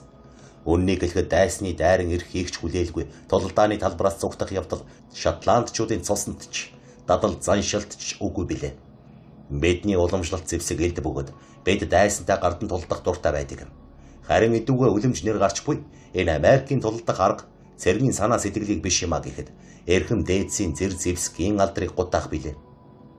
Жинхэнэ цэргэр орчсон сэргийлэх ямар ч арга хэмжээг үгүйсгдэггүй шүү дээ. Хамгаас зөрөгтэй хошууж дунхан өөрөө хүмүүсээ хайрлан хамгаалж байна шүү дээ. Лондид ч бас сул тал бий. Тэрэнтхийн ойн арцалдаанд оролцож хадгалдан байлдах Авцны бутад нүцгэн талаас төсөө болсон хүн. Хадагта Мэйбл та 50 холгорсон онгон цэрэг миний үгийг болгоогтун. Айж сүрдэж байгаа дүр үзүүлэхээс өөр дайсныг зоригжуулдаг тийм илүү сайн арга байдаггүй маа. Энд индианчуудтай хийж буй дайн танаа нутгийнхны төсөөлөн боддогчлон тийм аимшигтай биш. Тэдний нүдэнд бараг л бут болгоны цаана л индианчууд байгаа юм шиг харагддаг. Шотландчууд бид тал газар төрсэн болохоор нуугдах газар ч ирдэггүй. Тэгч шаардлагагүй гэдгийг хадагтай дүүнхэм та харна. Баг дарга онгоц хийснэ төрүүлгээ харуулдаг унаж тэгснэ ар нуруугаараа эргэхэн дэрэ. Энэ бүхэн агшин зурт болсон тул буун дуу огцом гарахыг сонссон юу л бол. Бүх юм огтын санаандгүй байтал туйлын аимшигтайгаар маш гинэтхэн болж өнгөрсөн учраас манай зохиолын Баатар эмэгтэй яах ч учраа олохгүй хашгирахч сөхөө байсангүй. Харин ч хүнд туслах гэдэг ердийн сэтгэлдээ хөдлөгдөн баг дарга руу ухас хийжээ. Макнеб амьсгаатай байсан болохоор юу болсныг ойлгосон л. Төвний нүүрэнд санаандгүй байж байгаад үхэлд гинэд ойртож буй хүний аим шиг хийгээд сандрал тодрон. Энэ нь дур зоргоороо гүжүүд нүгэлтний хожимдсан гэмшил байжээ гэдгийг Мэйбл тухайлжээ. Мэйбл сүүлчийнх нь үгийг сонсохоор дээрээс нь тонгооход Макнеб бошоохон бэглэлт рүү гэж хэрчгэн үг үйлхийг дөнгөн данган сонсчээ. Энхэд сая манай Баатар эмэгтэй өөрийн аюултай байдлыг бүрэн дүүрэн ухаарч зайлшгүй холдох хэрэгтэй боллоо гэдгийг ойлгожээ. Мэйбл хөлийнхөө дэргэд тэрийн агч биеийг зэрвэс хараад Макнеб амьсгаагаа хэдийн хураажээ гэдгийг мэдэн даруй гүйн одов. Бэглэлт хүртэл тийм чухал биш байв. Мэйблийг тэнд хурч очтол үхтлээ айсандаа зөвхөн амиа ботсон цэргийн ихнэр Жэни түүний хамрыг хавчих шахан хаалга хав хийдэл хаажээ. Мэйбл оруулаач хэмээн гуйж зогсдол 5-6 удаа буун дуу мэжгэлсэнд бүр чайж мэгдсэн тогооч авга урд нь амархан төгчсөн хаалганы онсыг нээх ухаанаа олохгүй байв. Гэвч хормын дараа түлхэхэд нь хаалга нэгдэн байгааг мэдээд ялгүй завсар гармагцсан Мэйбл зүтгэн оров. Ойхны зүрх түгших нь арай айл намдсан учраас тэрээр ухаалгаар ажиллаж чадах дайгаа болсон байв. Мэйбл хаалгыг түгжих гэж ойсноос нь тас зууралдсан Жэнийг зайлуулж хаалгыг нээн аяныхнаас хинч ойр хавьд үгүй хээрийн бэглэлтэд орж нуугдах гэсэн хүн байхгүй байгаад лавлан мэдтлээ хаасангүй. Одоо нөхцөл байдал тодорхой. Хэрхэх, яах тухайж тайвнаар бодож болох болсон байна. Хаалгыг зөвхөн гань онсоор түгжвэ. Тэгээд Жэнийг шаардлага тулгаар магцал онгойлгох хэмээн орох хаалганы дэргэд зогсоож өрхөд өөрөө залгамал шатаар дээд давхарт гарчив. Хэдийгээр мод бутс өг халахлавч тэндээс буудлагын сүвээр арлын байдлыг харж болох байв. Доор үлдсэн эмэгтэйг зоригжуулан байж тэрээр арлыг тайван анхааралтай харж зогсов. Мэйбл эхлээд арал дээр нэг ч амьд амтан нөхөр дайсны аль нэг нь ч олж хараагүй дээ өөрөө ихэд гайхав. Францчууд хийгээд индианчуудын аль нь чүлх харагдана. Харин салхинд нүх бяцхан үйлэл тэднийг аль чиглэлд ирж хайвал зохихыг заахаж. Зуны шүүдрийн ирсэн зүгээс буудах сонсноо. Гэвч Мэйбл дайсан тэндэ байгаа эсэх. Эсвэл эрэг дээр гарч ирж амжсан үгүйг мэдэхгүй байв.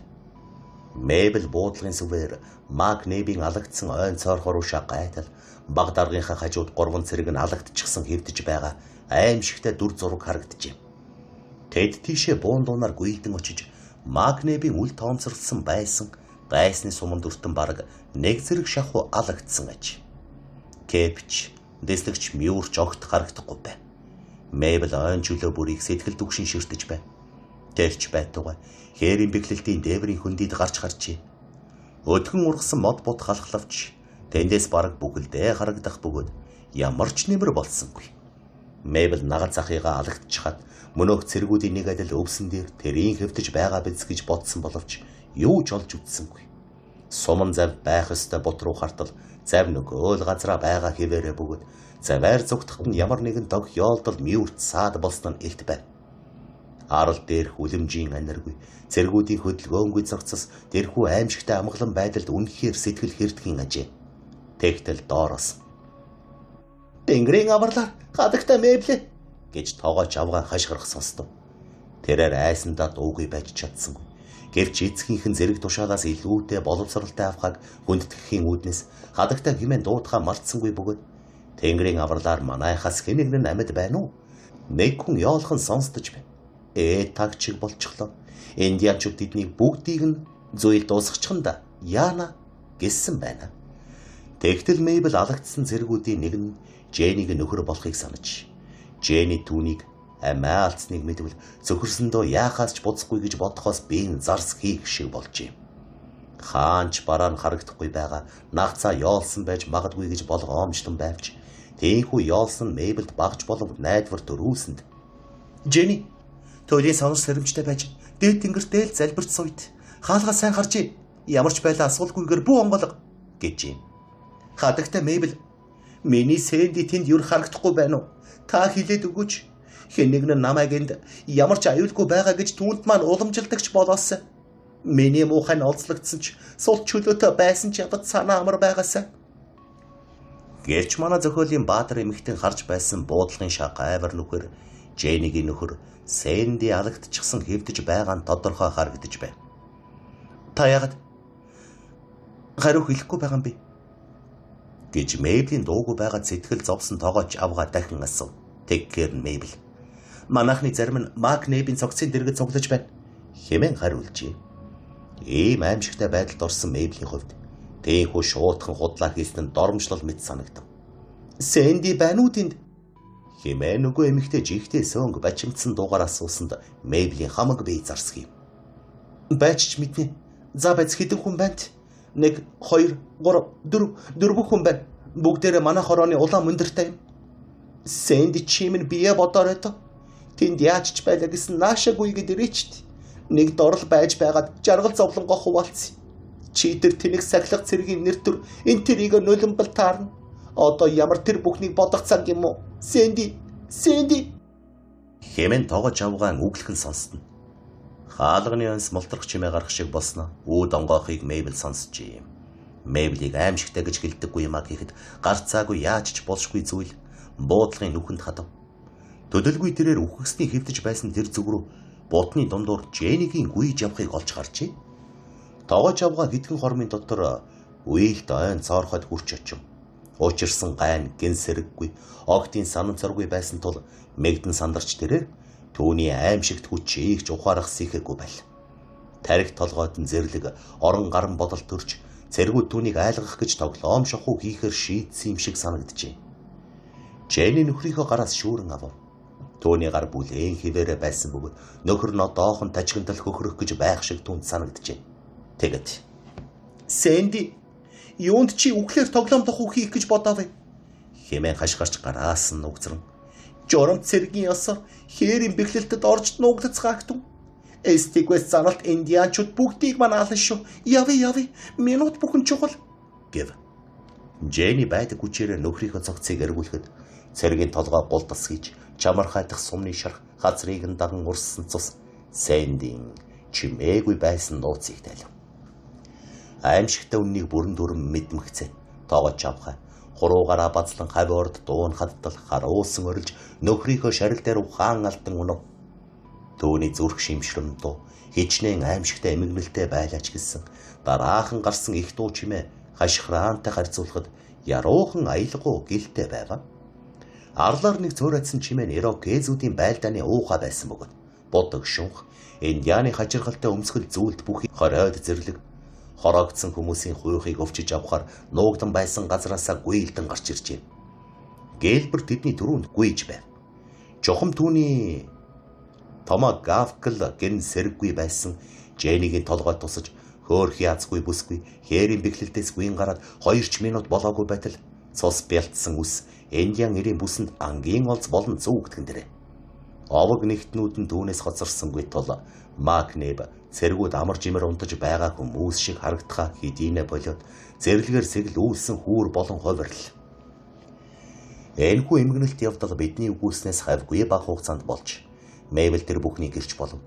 Мэйбл өөрийгөө болон өөртөө занал хийлж буй аюулыг омортож аимшиг дур зургаас ангижрах хүчин мөхөсдөж далдын хорлонч ид чидээр хадагдсан юм шиг дороо зогсож байжээ. Харин алагдсан хүмүүс гэвтэж байсан ойн цоорхоогоос ялалтаа хөхөн урамшсан зэрлгүүд баясан хашгиралтыг сонсоод Жэни хаалга онгорхой гэдгийг санав. Гарцаагүй үхлээс аврах цорын ганц аврагч хаалга гэдгийг санан зүрхэн түг хийвэ. Тэгээд доош бууж хаалгаа найдвартай сайн дүгжий гэж санаад шат руу ухас хийв. Гэвч 2 дугаар дагуурт ч хүрч амжаагүй байтал хаалга чахран онгойхон дуулцсанд Мэйбл бүх зүйл өнгөрчээ гэж бодвоо. Өгтлээ айсан ч зориг мохоогүй бүсгүй өвдөг сүхрэн үхлийг хүлээж тэнгэрт залбирахыг хичээв. Гэвч амьдрах хүсэл залбирлаас хүчтэй байсан болохоор уруул нь хөдөлж байвч гарах хүчүүхэн чимээ бүхнийг чих тавин чагнаж байв.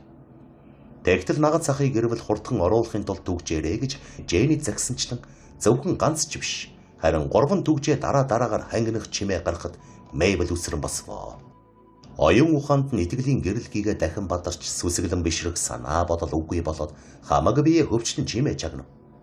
Аюултай мөчөд хүний уурах тарих туйлын эрчимтэй ажилдаг билээ. Эхлээд Мэйбл нагад сахыгаа ирж байна гэж бодоод доошоо гүйн очиж тэвэр үйлсүгэ гэж бодсон боловч тааваараа дээрэм тонуул хийх гэж нөхдөөсөө салж ирсэн ямар нэг индиан орж ирмэгцээ хаалга түгчсэн байж магадгүй гэж сэтгэхэд дороо зог тусваа. Дор чимээгүй байх нь дуу шуутай ямагт зүр сар хийж явдаг Кэп яагаад ч биш. Дайсны обмих байхаас зайллаа гэж үү? Өөрсдийнхнөөс нь хэн нэг нь ирсэн бол нагад сах нь юм уу? Арын албаны дарга хоёрын нэг нь байж таар. Кэп Мюр хоёрыг алж чаагүй бол тэднийхээс арал дээр ердөө тэр хоёр болон өөрөө л амьд үлдсэн гэдгийг манай зохиолын баатар эмэгтэй идүүгээ сэтгэл дүгшин ойлгов. Мэйблийг ийм бодолд автан саатгцур хээрийн бэхлэлтэд 2 минут хэр нэм болгоомжлсон намгүн байдал ноёрхон байв. Бүсгүй дээшээ гардаг шатны дор зогсоод доод давхар руу ордог нээлхийн эсрэг талын хананд байсан болохоор тэндээс Индианы догшин царай одоохон харагдах биз хэмээн тэр зүг ширтэн зогсов. Тэрхүү болгоомжлол нь Батнат итгэл үнэмшил болон хувирч Мэйбл ямар нэг нуугдж болох газар нууцхан хайж эхлэв. Суйрлыг хоромхонч гэлээ хойшлуулан холдгох нь агуу их аз завшаа мэт харагдаж байв. Өрөөн дотор хідэн торох байсанд Мэйбл араар нь орж 2 торхны завсраар нээлхий рүү харсаар байв. Мэйбл дахин залбирахыг оролдсон боловч энгийг ихэд нөхцөл байдал нэн аюултайж. Тэгтэл ямар нэг юм шаржигнан нэг хүн шатаар сэмхэн өгсөж явах шиг санагдав. Хэд болгоомжсноосоо болоод тэр гитэж яваа итгэхэд өөрөө өөрийгөө элчилгэн тэр. Тэгтэл чахрах чимээ тодхон гарсан нь шатны гიშгүүр байв. Дээшээ гарахт нь шатны нэг гიშгүүр хөлийнхэн дор яг тэгж дуугарч байсныг Мэйбл санав. Хэдэн 10 жилд зовон шаналснаас гавгүй их зовон шаналх үе бас байдаг.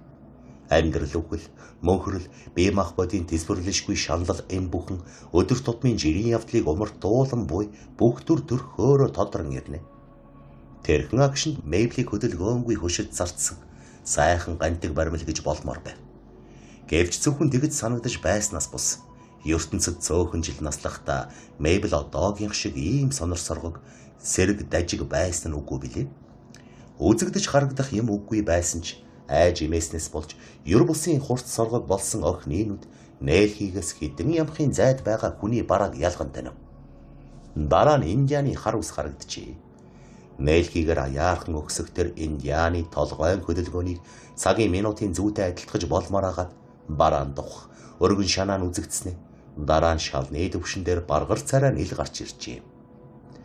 Хүний нүүр царайны тал нь далд байхад аятайхан харагдах нь ховор байдаг. Тэгээд ийш тийш гүйлгэнэж гялтгансан харнууд догшин харцанд нь автсан Мэйблд Индианы толгой ямх ямхаар өндөрсөх тутам ямар шоу аимшиг төсөөлөгдөн байсныг хэлэх аргагүй. Гэвч Индианы толгой бүхэлдээ шалан дээр ил гарч ирэхэд Мэйбл лавлуулан хараад зуны шүүдрийн ээлдэг догдолсон тэрч байтугай тэр үүхэндээ хөөхөн царай болохыг таньжээ.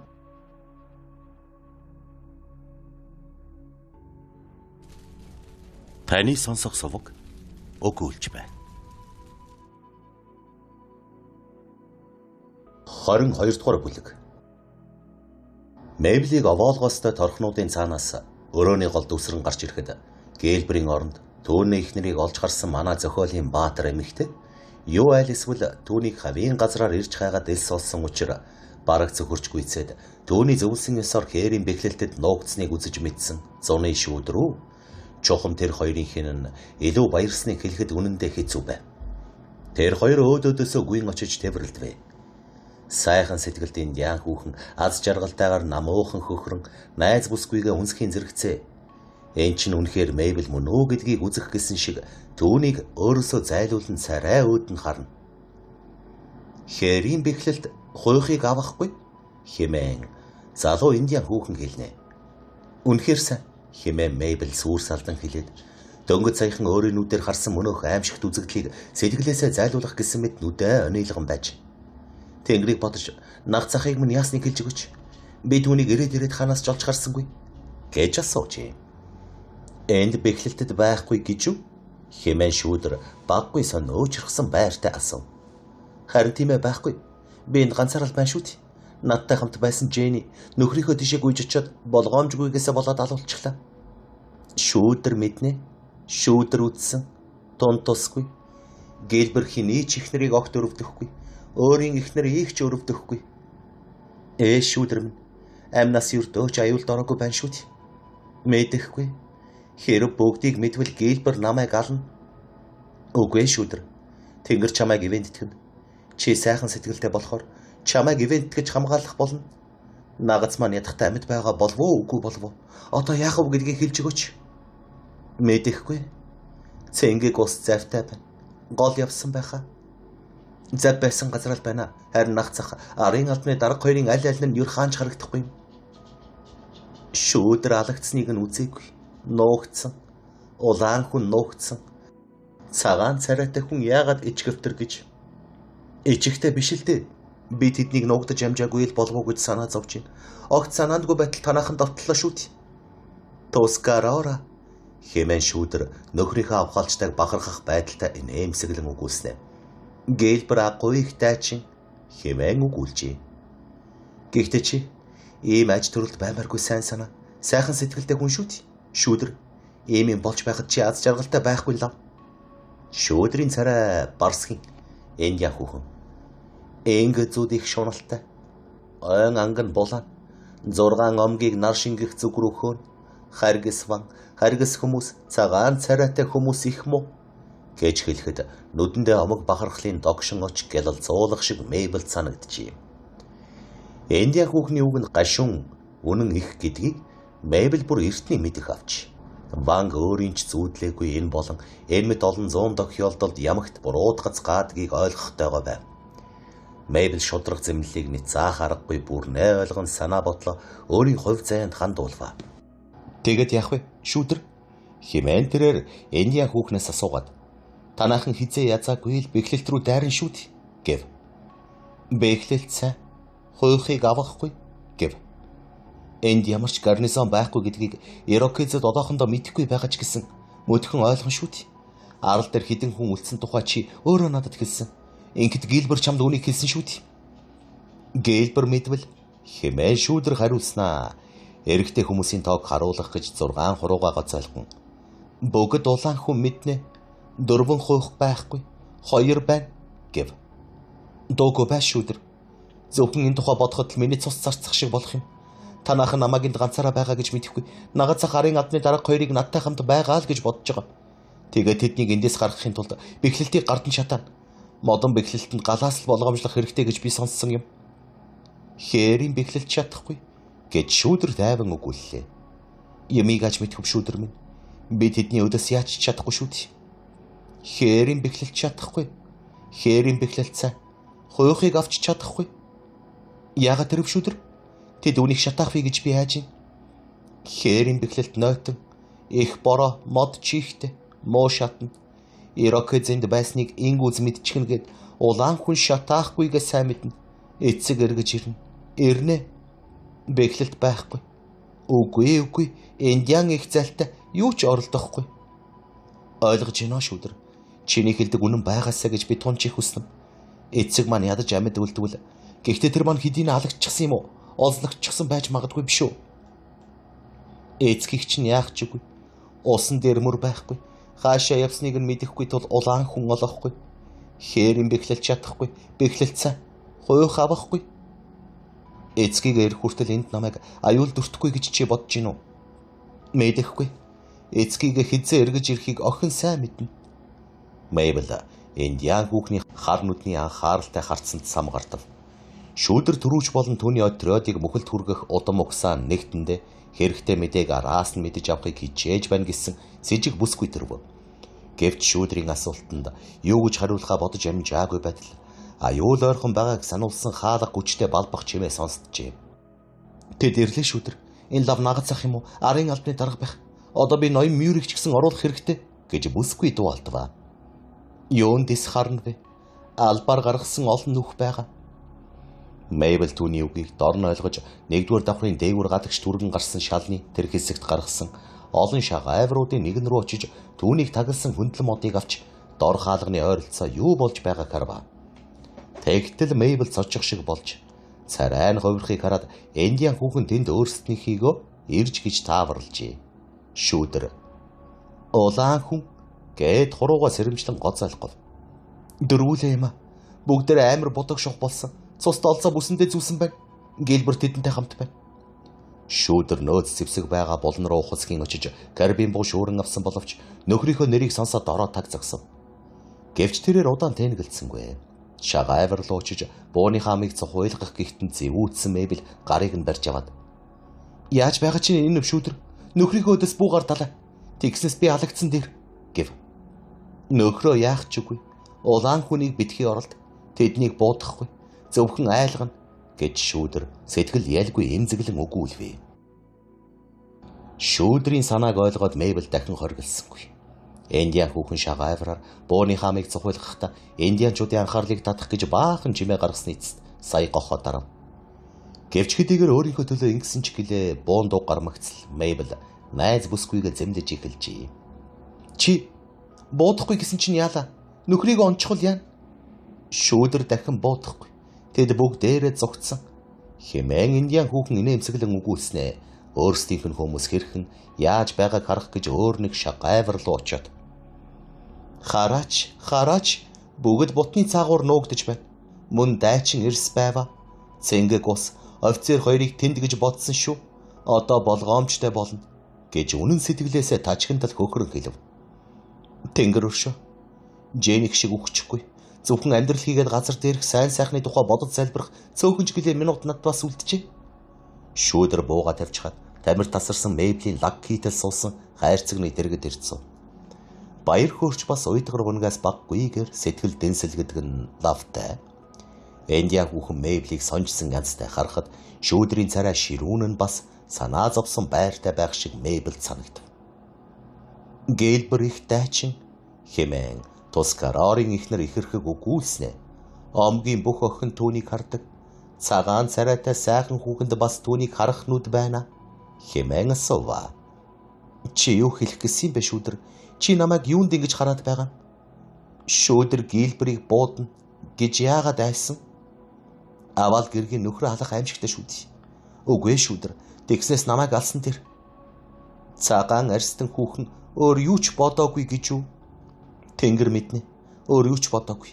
Өөр яах гэвэ? Үгүй. Түүнтэй түнгүй. Өнөөдөр айж имэж ханлаа. Чи харин юунд сэжиглээд байна? Мэдэхгүй байна. Тускарорын хөөрхий охин их тэнэг. Гэлбэр аггүй их дайчин болохоор бүгдээр түүнийг харж байна. Унтана. Цагаан царайтай сайхан хүүхнийг дуудана. Аггүй их өдөрдөгч олон ихнэрт дурлана. Танаа ясанд өдөрдөгч хэд хэдэн ихнэртэй байж болдог юм гэж шүүдрээ. Тэ жээжэл чадвал сайн анчин дандаа гэрлэн.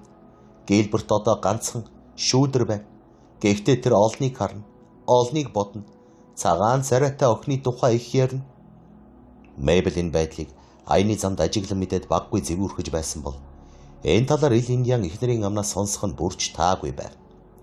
Энэ мэт явдал зан заншил хийгээд үзэл бодол ямар их ач нөлөөтэй болохыг бүсгүй ойлгож байсан бөгөөд өөрийгөө шүүдрийн өөрийн ирэхгүй өрсөлдөгч болжээ гэдгээ мэдээд готрон гоних сэтгэл төрсөн боловч хардлага бол одоогийнх нь нөхцөл байдалд баггүй аюултай хэмээн болгоомжлов. Гэвч Мэйбл шүүдрийг анхааралтай хараад сая тайвширчээ. Юу гэвэл санаа сэтгэл дотроо нууж сураагүй цагаан цайлган индиан хүүхний царайнаас цааргалны заасан дурлалын их гунгийг амархан мэдэж болох байсан атал хээчнээн чихэр сэжиглэн харлаа гэсэн үзэн ядсан болон хорон санаа гуулсан шинж тэмдгийг царайных нь ингүүн байдлаас олж харахааргүй байв. Шүүдэр чи надаас орохгүй бидтэй гэж индиан хүүхний гарыг атгаж байж сайхан сэтгэлтэй хүнийг шулуун зангаар асууснаа. Өөр нэг эмэгтэйг Томакавт өртүүлэхийг хүсэхгүй бидтэй гэв. Томакавк чамаг яах чигүй. Гэлбэрт өгөхгүй. Хэрв шүүдэрт охин дүү эхнэр хэрэгтэй бол шүүдэр чамайг хүснэ. Үгүй шүүдэр. Миний сэтгэл инхийг зөвшөөрөхгүй. Тэгээд ч би индианы эхнэр болох ёстой байсан ч байлаа гэсэн урт зовооход чинь чиний байрыг яавч эзлэхгүй. Шүүдэр хариу юу ч хэлсэнгүй. Гэхдээ сэтгэл хангалуун, дэрж байтугай талархалтай байх шиг санагданаа. Тэрээр гоо үзэсгэлэнгээрээ өөртөөгөө энэ зэрэгцэх хүн цөөхөн Гэлбэрийн мэдих индиан охтын дотор бол бүрч байхгүй гэдгийг бодон нөхөр нь 10 хэдэн ихнэр авлаач гэсэн Мэйблээс өөр хинч өөрт нь аимшигтай биш гэдгийг мэдэж байв. Гэвч манай баатар эмэгтэйн гоо үзэмж ээлдэг ааш сайхан сэтгэл эмэгтэй хүний жавха шүүдрийн сэтгэлийг үлэмжихээр эзэмсэн тул дөрөлдсөн атаархлан түүнд хандах сэтгэлийг нь хөргөх байтугай уламж бадраасан тул өрсөлдөгчөө байж болзошгүй гэж бодсон хүнээ Ирокезүүдийн дайралтаас аврахын тулд амирсан алхам хийхэд индиан хүүхнийг хүргэсэн гэж.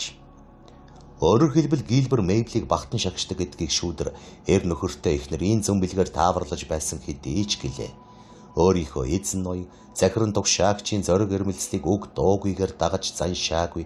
Альва эмсийн адилаар ата чөтөөндөө автан өрсөлдөгч эмэгтэйг үзэн ядахын оронд цагаан арьст сайхан хүүхний гадаа төрх зан чанарыг шинжин харж тэр бүгдээс зэвүүцэн жигшмээр биш. Харин сэтгэл татам олон сайхан зүйл олж хараад өөрөө түүнийг бахархан хайрлах болжээ. Мэйблийг хайрлах шүүдрийн сэтгэлч нөхрийнхөөс нь өөр гэдэг нь мэдээж боловч түүнээс дутахгүй хүчтэй байл. Гэлбэр аюулын тухайд Мэйблд урьдчилан мэдэгдэхээр шүүдрийг өөрөө явуулжээ. Гэхдээ эхнэр нь довтлогчдын мөрөөр арал дээр гарч ирээд бэхлэлтэд өөрийн санаа тавьдаг хүнтэй хамт нуугдж байх юм гэж даанч мэдсэнгүй. Тэр байтугай Гэлбэр Индиан хүүхний хэлсэнчлэн хээрийн бэхлэлтэд Мэйблтэй Кэп, Мюр хоёр хамт байгаа бөгөөд цэргийг нь буудаж хөөв гэж үзжээ. Лилия манай баатар эмэгтэйг Индиан хүүхэн өөрийн яруу сайхан хэлээр тэгж нэрлжээ. Гэлбэрийн нөхөр болгон авахгүй байгаад шүүдэр харамсна. Агуу их өдөрдөгч их том, уужим уртстай, олон ихнэр хэрэгтэй. Сайхан үг хэлсэн чинь баярлаа шүүдэр. Гэхдээ бидний цагаан арстан эмэгтэйчүүд үүнийг өөрөөр үздэг юм хэмээн аимшигт байдалд орчхоод байгаа ч гэсэн өөрийн мэдэлгүй нэмсэглэн. Түүнээс гадна би ер нь нөхөрт гарахгүй байж ч магадгүй гэв. Сайн нөхөр хэрэгтэй. Гэлбэр сэтгэлд чинь таарахгүй бол цэнгэг усыг ав гэж шүүдэр хэлв. Шүүдэр чи юу яриад байна? Цагийн дараа амьд байх эсхэ мэдгүй байгаа хүн чинь тийм юмны тухай бодож чадна гэж юу? Хайртай нагц минь амьд өөгүй юу? Осолдож индээгүй байгаа гэдгийг ямар нэг аргаар мэддэгч болоосаа доо. Шүүдэр явна. Үзнэ. Чи чадах уу? Зөвшөөрч байгаа мó? Чамайг олоод харчихвал яах вэ? Чамайг энд байгаа гэж дайчид мэдэж байгаа мó? Түүнээс гадна эмэгтэй хүн өөрсөдөө цуг цэрэг дайны жимээр явлаа гэж тэд дургуцахгүй гэж юу? Дургуйцсан хариу сонсохгүй гэж айсан мэт Мэйбл бүхнийг нэг амьс гаагаар хэлжээ. Шүүдэр Ирокезүүдтэй нэгэн санаатай гэдэгт Мэйбл яагаад ч итгэж чадахгүй байсан бөгөөд үнэхээр итгэхийн аргагүй ч гэлээ. Энэ Индиан хүүхэн өөрт нь урьдчилан сэрэмжлүүлж амийг аврахын тулд Индианчуудын араас суман заваараа дагаж яваад тэднээс өрсөн эрэгт гарч ирсэн гэж бодож байв. Гэвч Мэйбл анд урчээ. Бүгдийг чадан ядам тайлбарлаж өгсөн шүүдрийн үгнээс ойлгов. Гэлбэр хэдийгээр өдөрдөгч гэлээ өөрийнхөө ангийнханд нэр хүндгүй болоод Ирокезүүдтэй түр холбоо тогтоосон гэж. Тэрээр өөрийн урт цаваахаатай нь үнэн боловч тэндэ байх нь ховор. Англичуудын анд нөхөр мэт царайлан зунжин тэдний төлөө ажиллаж байгаа дүр үзүүлж байвч яг үнэндээ бол Францчуудад тагнуул хийж эхнэр нь чолон аянд түүнийг даган явжээ. Тэдгээрийн дийлэнхийг суман заваархий. Товч орхилэхэд Гэлбэр дүүнгүйгээр замд гарах нь ховор болохоор шүүдэр энд байх нь нууц биш аж. Энэ бүхнийг шүүдэр найз бүсгүйдээ чадах чинээгээр тайлбарласанд Мэйбл саял учрыг ухаарч Кэпийн хувь заяа хэрэгснийг мэдүүлэхээр ямар ч эргэлзээгүй шүүдрийг явуулах болов. Тэгээд ч ялгүй л боломж гарамгц Индиан хүүхэн бэхлэлтээс гарч явхаар ярилцсан тохирчээ. Тэр хоёрыг эхлээд шагайвраар арлыг бүхэлд нь наривчлан харахад ялан дийлэгчэд англичуудын хүнс цорыг эзлэн аваад урц овоохонуудыг тонож найр хийхэр бэлтгэж байгаа үзэгдэн. Ихэнх нөөц хээрийн бэхлэлтэд хадгалагдаж байсан боловч амар хэлбэр ялалт байгуулсан индианчуудын сэтгэлийг хангах юм дүүнгүйг ээрч хүрэлцээтэй байв. Хөөрийг нь хэдийн зайлуулж найрлах газрын ойролцоо ялагдагсдын зэвсгийг бөөгнөрүүлэн хураасан байхыг Мэйбл олж харав. Алагдагсдыг бут руу аваачиж нэг бол булсан, үгүй бол нуусан гэсэн таамгийг шүүдэр хэлвэ. Ялан дийлэгчэд дөрүүчийн отротыг эргэж ирэхэд нь хуурч мэхлэн отоонд оруулах гэж ботсон учраас усны зүгээс харагдах барилга байшингуудын нэг ийх живдэлгүй хിവэр нь үлдээжээ. Шүүдэр Мэйблд нэг индианыг зааж харуулв. Түүний үгээр бол тэр нь харуул ажээ. Отряд саяхан явсан ч гэсэн ямар нэг санаандгүй нөхцөл шалтгаанаас болж текскийгээд эргээд ирчиж магадгүй учраас завнууд ойртож яваа эсхийг өөрсдийнхөндөө яаралтай мэдэгдэх зорилгоор өндөр нарсны бүр орой дээр гарч суусан байв. Одоохондоо хээрийн бэхлэлт рүү хинч дайрахыг бодоогүй аж. Тэрч байтугай шүүдрийн саналаар бол дайралтын уулмөр мөрчийн гэрхаа гарцсанд үннийг илчлэхгүй гэсэн индианчуудын отроод ирэх хүртэл уг бэхлэлтийг бүсэлсэн хэвээр байх болно гэдэг нь бүхнээс илт байна гэвэ. Харин индианчууд үлдсэн ганц цавийг олзлон авч суман завнуудаа нуусан бут руу аваачжээ. Одоо л бэхлэлтээс гарч өөрсдийнхөнтэйгөө нийлдэг цаг юм шүүдэр хэлв. Мэйбл нилээд итгэлгүйхэн шиг Индиан хүүхний хойноос шат руу бууж яв. Гэвч тэрээр Дэми сэжиглэн өөдгүй зан гаргаж аврагчдаа шудраг бус хандсандаа даруй ичих шиг болоод доошоо бууж очих үйс эргэлзэх сэтгэл нь ор мөргүй арилав. Тэр хоёр үүдний дүгжээг нэм болгоомжтой мулталсан бөгөөд сүүлчийн дүгжээг мултлах үлдээд байхад шүүдэр хаалганы гуйны тушаа бэлхэн зогсож байв. Дүгжээг ялмгүй дээш нь болгоход хажуугаар гарах цай хаалганд бий болж шүүдэрч тэр дороо гадагшаа гарч утал. Тэгмэгц Мэйбл мэгдэн сандран хаалгыг хаагаад тэг хуучин янзтай ороход нь зүрх нь хүчтэй гихч дэлсэж байхыг сонсчээ. Одоо тэрээр өөрийгөө хайрцангуй аюулгүй болсон гэж үзэж болох болсон тул үлдсэн хоёрыг тайвнаар онцлов. Тээнхүү хаалгаа сайдар түгдсэний эцэст юу болж байгааг харахаар дээш гарваа. Сэтгэл зовнин хүлээхэд цаг ис явах ажээ. Гэтэл шүүдэр усанд хаясан чулуу шиг сураггүй байдаг. Мэйбл зэрлгүүдийн хөлж үүрэн хашгиралтыг сонсож байв. Ром дарс тэдний сонор сэрэмжийг алдагдуулжээ. Мэйбл шагавраар тэдний догшин ширүүнээр наргин цэнхийг харж байв. Өмнө нь илүү аимшигтай явдлыг өөрийн нүдээр үзээгүйсэн бол бараа чимээгээр нь цус хагармаар орилон хашгиран хийгээд яадгаа алдсан биеийн хөдөлгөөн нь аюулын атхад байгааг цаг ямагт сануулж байв. Өдийн алдад арал дээр ямар нэг шинэ хүн үзэгдсэн бөгөөд өмссөн хувцс ер бусын гадаад төрхөөр нь Мэйбл түүнийг эхлээд зэрлэг хүн гэж бодох шахсан боловч сайтар лавлан ажигласны эцэст тэр нь нар салхинд их ээхэн онгож ганцсан царайтай цагаан арьсан хүн болох нь танигдана. Түүгээрч барахгүй бүр болохоо байхад арьсны өнгө хийгээд соёл иргэншлийн хувьд ойр тэр хүний тусламжинд найдаж болох юм шиг санан сэтгэл нь ялгүй сэргсэн байна. Гэвч харамсалтай нь ингэж уул айрсан үед зэрлэг догшин холбоотнуудаа зогсоох нь цагаан арьсанд тийм чамаргүй. Тэгээд ч индианчуудын зэрлэг авирлахыг нь болиулах санаа цагаан арьснуудад ер дөөж үгүй гэдгийг манай баатар мэдэхгүй байв. Энэ өдөр Мэйбл сар шиг урт санагдаж гагцхүү залбирал үйлдсэн хормол мэдэгдэхгүй өнгөрч байва. Шүүдрийн таамаглал Мэйблд үнэмшилтэй санагдсан бөгөөд Ирокезүүдийн отон байгаа эцгийг нэргэж иртэл бэхлэлт хөндөгдөхгүй юм шиг байна гэж тэр өөрөөч бас бодов. Тийм болохоор өөрийгөө хэсэг зуур харьцангуй аюулгүй байдалд байх юм байна гэж тэр бодож байв. Гэвч ирээдүйн нэн зэвүүн санагдаж байсан тул олзлогдвол юутай аимшигтай юм болохыг Мэйбл сэтгэлдээ хэдийн дүрслэн бодож байв.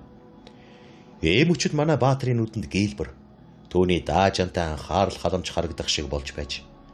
Индианчууд олзны хүмүүсийг газар дээр нь алахгүй бол тэднийг омгийнхандаа өгөх гэж өөрсдийн байгаа газар руу хөөж аваачдаг бөгөөд цагаан арьстан хүүхэн өлдөх өдрүүдээ ялан дийлэгчдийн урт зовоохоод өнгөрүүлсэн тохиолдолч бий гэдгийг манай баатар мэддэг байв.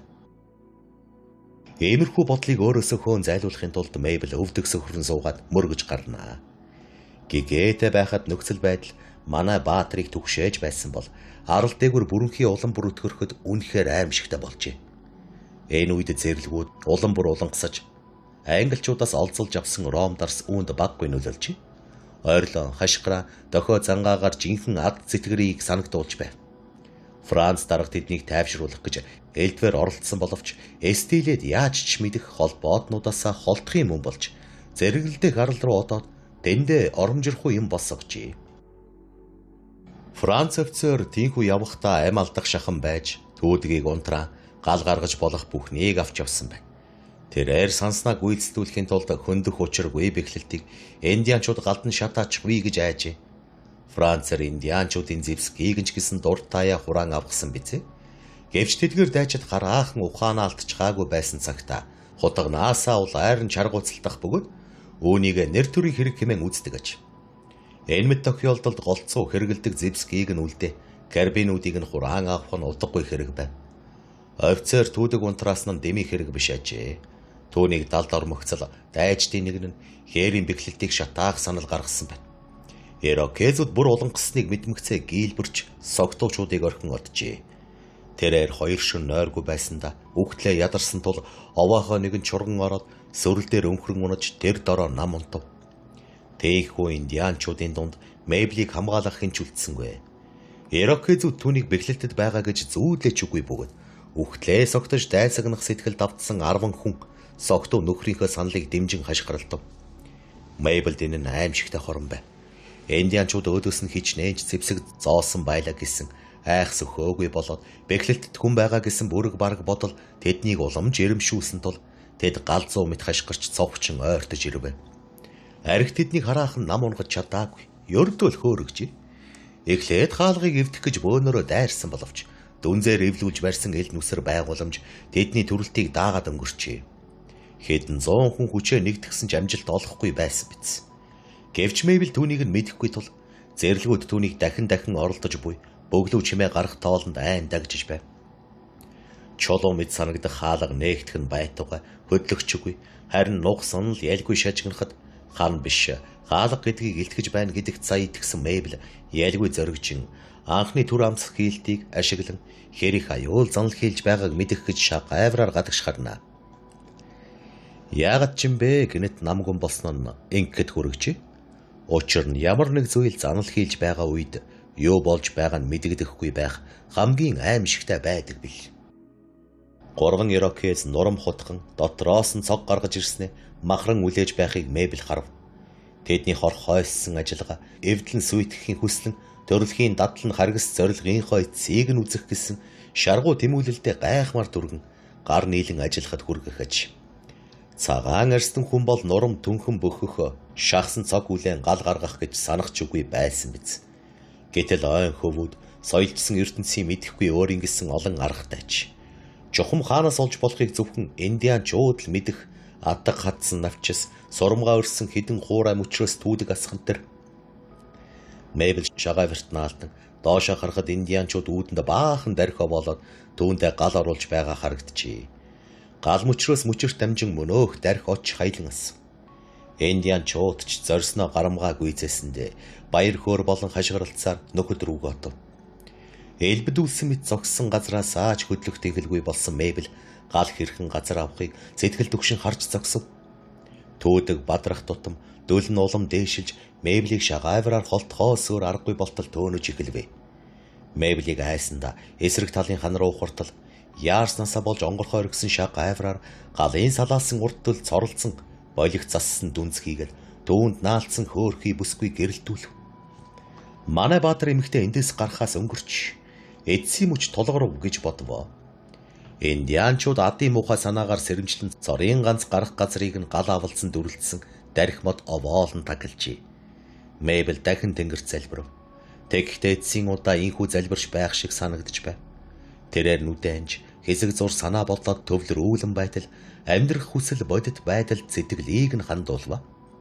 Өөрийн ирэхгүй нүдэ нээгээд хартал дүрлэлсэн гал алга болж зөвхөн шагайврын хөөхлөгдсөн хүрээг ээрл нэвтүүлэх салхин дүл улалцсан байхыг гайхан харна. Болон тустай торох байв. Юу хийж байгаагаа ааж мэдэлгүй. Зүгээр л зүүн бэлгээрээ Мэйбл чичирсэн гараараа ховын шүүрэн авч ус хутгаж шатаж буй мод руу цацлаа.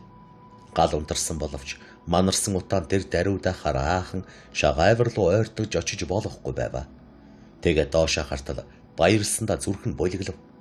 Дүүдгийг хэн нэгэн нь тарааж хайсан бөгөөд ус цадсан хаалганаас уурс авсан байв. Мэйбл шагайварт наалдан зогсоод "Хинбэ?" гэснэ. "Тэнгэр минь намайг ивент итгэх нь энэ үү?" хэмээн асуужээ. Доор хөлийн хөнгөн чимээ дуулдаж нэг хүн хаалга аяархан түлхв. "Хэн орох гэж байна вэ? Энд чинь хайртай нагад сах минь та юу?" "Давас тусын далга. Ариун лаврентийн гол тэр аяараа цэнгэг ус бушуухан онголго орох хэрэгтэй" гэх хариу дуулдав. Мэйбл шиг тийм шалам гайгаар шатаар доош гүйнгөчж хаалганы өнсийг тайлна гихч амаргүй хэрэг. Түүний бүхэл хөдөлгөөн тун эвлэг байв.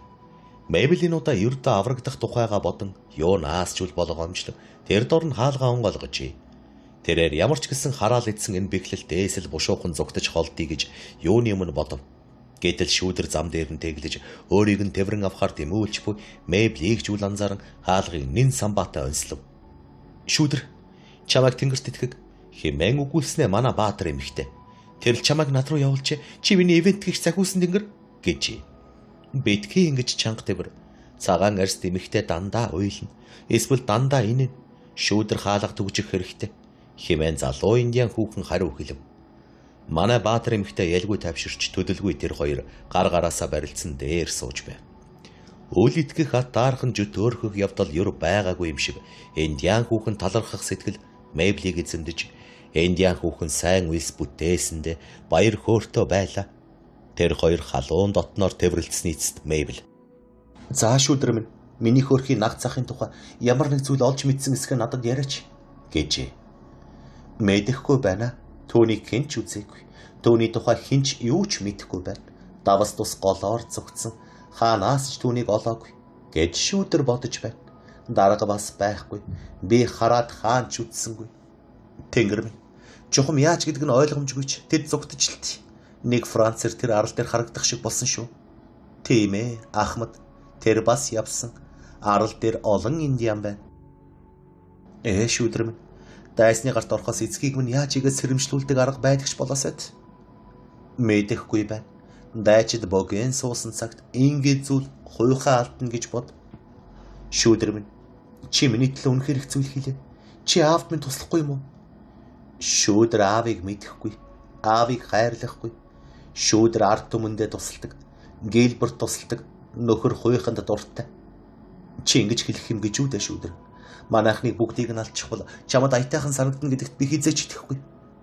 Шүүдэр Мэйбл рүү харах нь нүднийхээ харцыг тайван хандвал. Харцсан төдгөн догшин ширүүн болсон боловч дорхноо тэр догшин ширүүн байдал өрөвдсөн янзтай болов. Сарааны цэцэг ингүү зохин уу? Хэмээн асуух хөнгөр хэлв. Тийм ээ. Би ингүү зохины хувьд эх орон нэгтнүүдээ өглөөс аврахыг хүссэн юм. Болдгсон бол их л сайн байхсан. Шүүдэр ингүүз биш. Шүүдэр бол тусгароора. Нөхөр тусгароора. Зүрх сэтгэл тусгароора. Ухаан бодол тусгароора. Бүгд тусгароора. Сараан цэцгийн эцэг тэднийг ялахаар ирнэ гэж францчуудад хэлэхээр гүйж очихгүй. Үгүй биз дээ хэмээгээд Мэйбл сандарсандаа тухай хэлв. Үгүй биз. Шүүдэр чи надад туслаж байгаа. Чи намайг аварсан шүү дээ. Чи өөрийгөө зөвхөн тусгароороо гэж бодож байгаа бол юунд тэгсэн бэ гэв. Зөвхөн тусгароороо гэсэндээ биш. Харин охиныг бодсондоо тэгсэн юм. Сайхан Лилияг хайрлана, үнэн сэтгэлээсээ хайрлана. Мэйбл нүдэндээ нулимсгүй илгнүүлэн хонгорхон индиан бүсгүйг цээжиндээ наалдуулан тэвэрлэ. Тээнхүү хэсэг зуурч өг дуурч чадахгүй байсны эцэст нэлээ тайван дуугар. Шүүдэр чи надаас юу ч битгий нуулт. Би ямар ч муу юмтай учрахад бэлэн байна. Омгийнхан чинь өнөдөр найрлаж байна. Харин маргааш яах бодолтой байгаа юм бол? Мэдэхгүй байна. Шүүдэр Гилберттэй уулзахаас айсан. Шүүдэр асуухаас сайн. Ингээд зүуд буцаж ирэхээс өмнө шүүдэр нуугдна гэж бодож байна. Тэд бэхлэлтийг эзлэн авах гэж оролдох болов ямар аимшигтай эмсэцнийг нь чи үтсэн биш үү? Маш их дарс байна. Гилбер унтсан.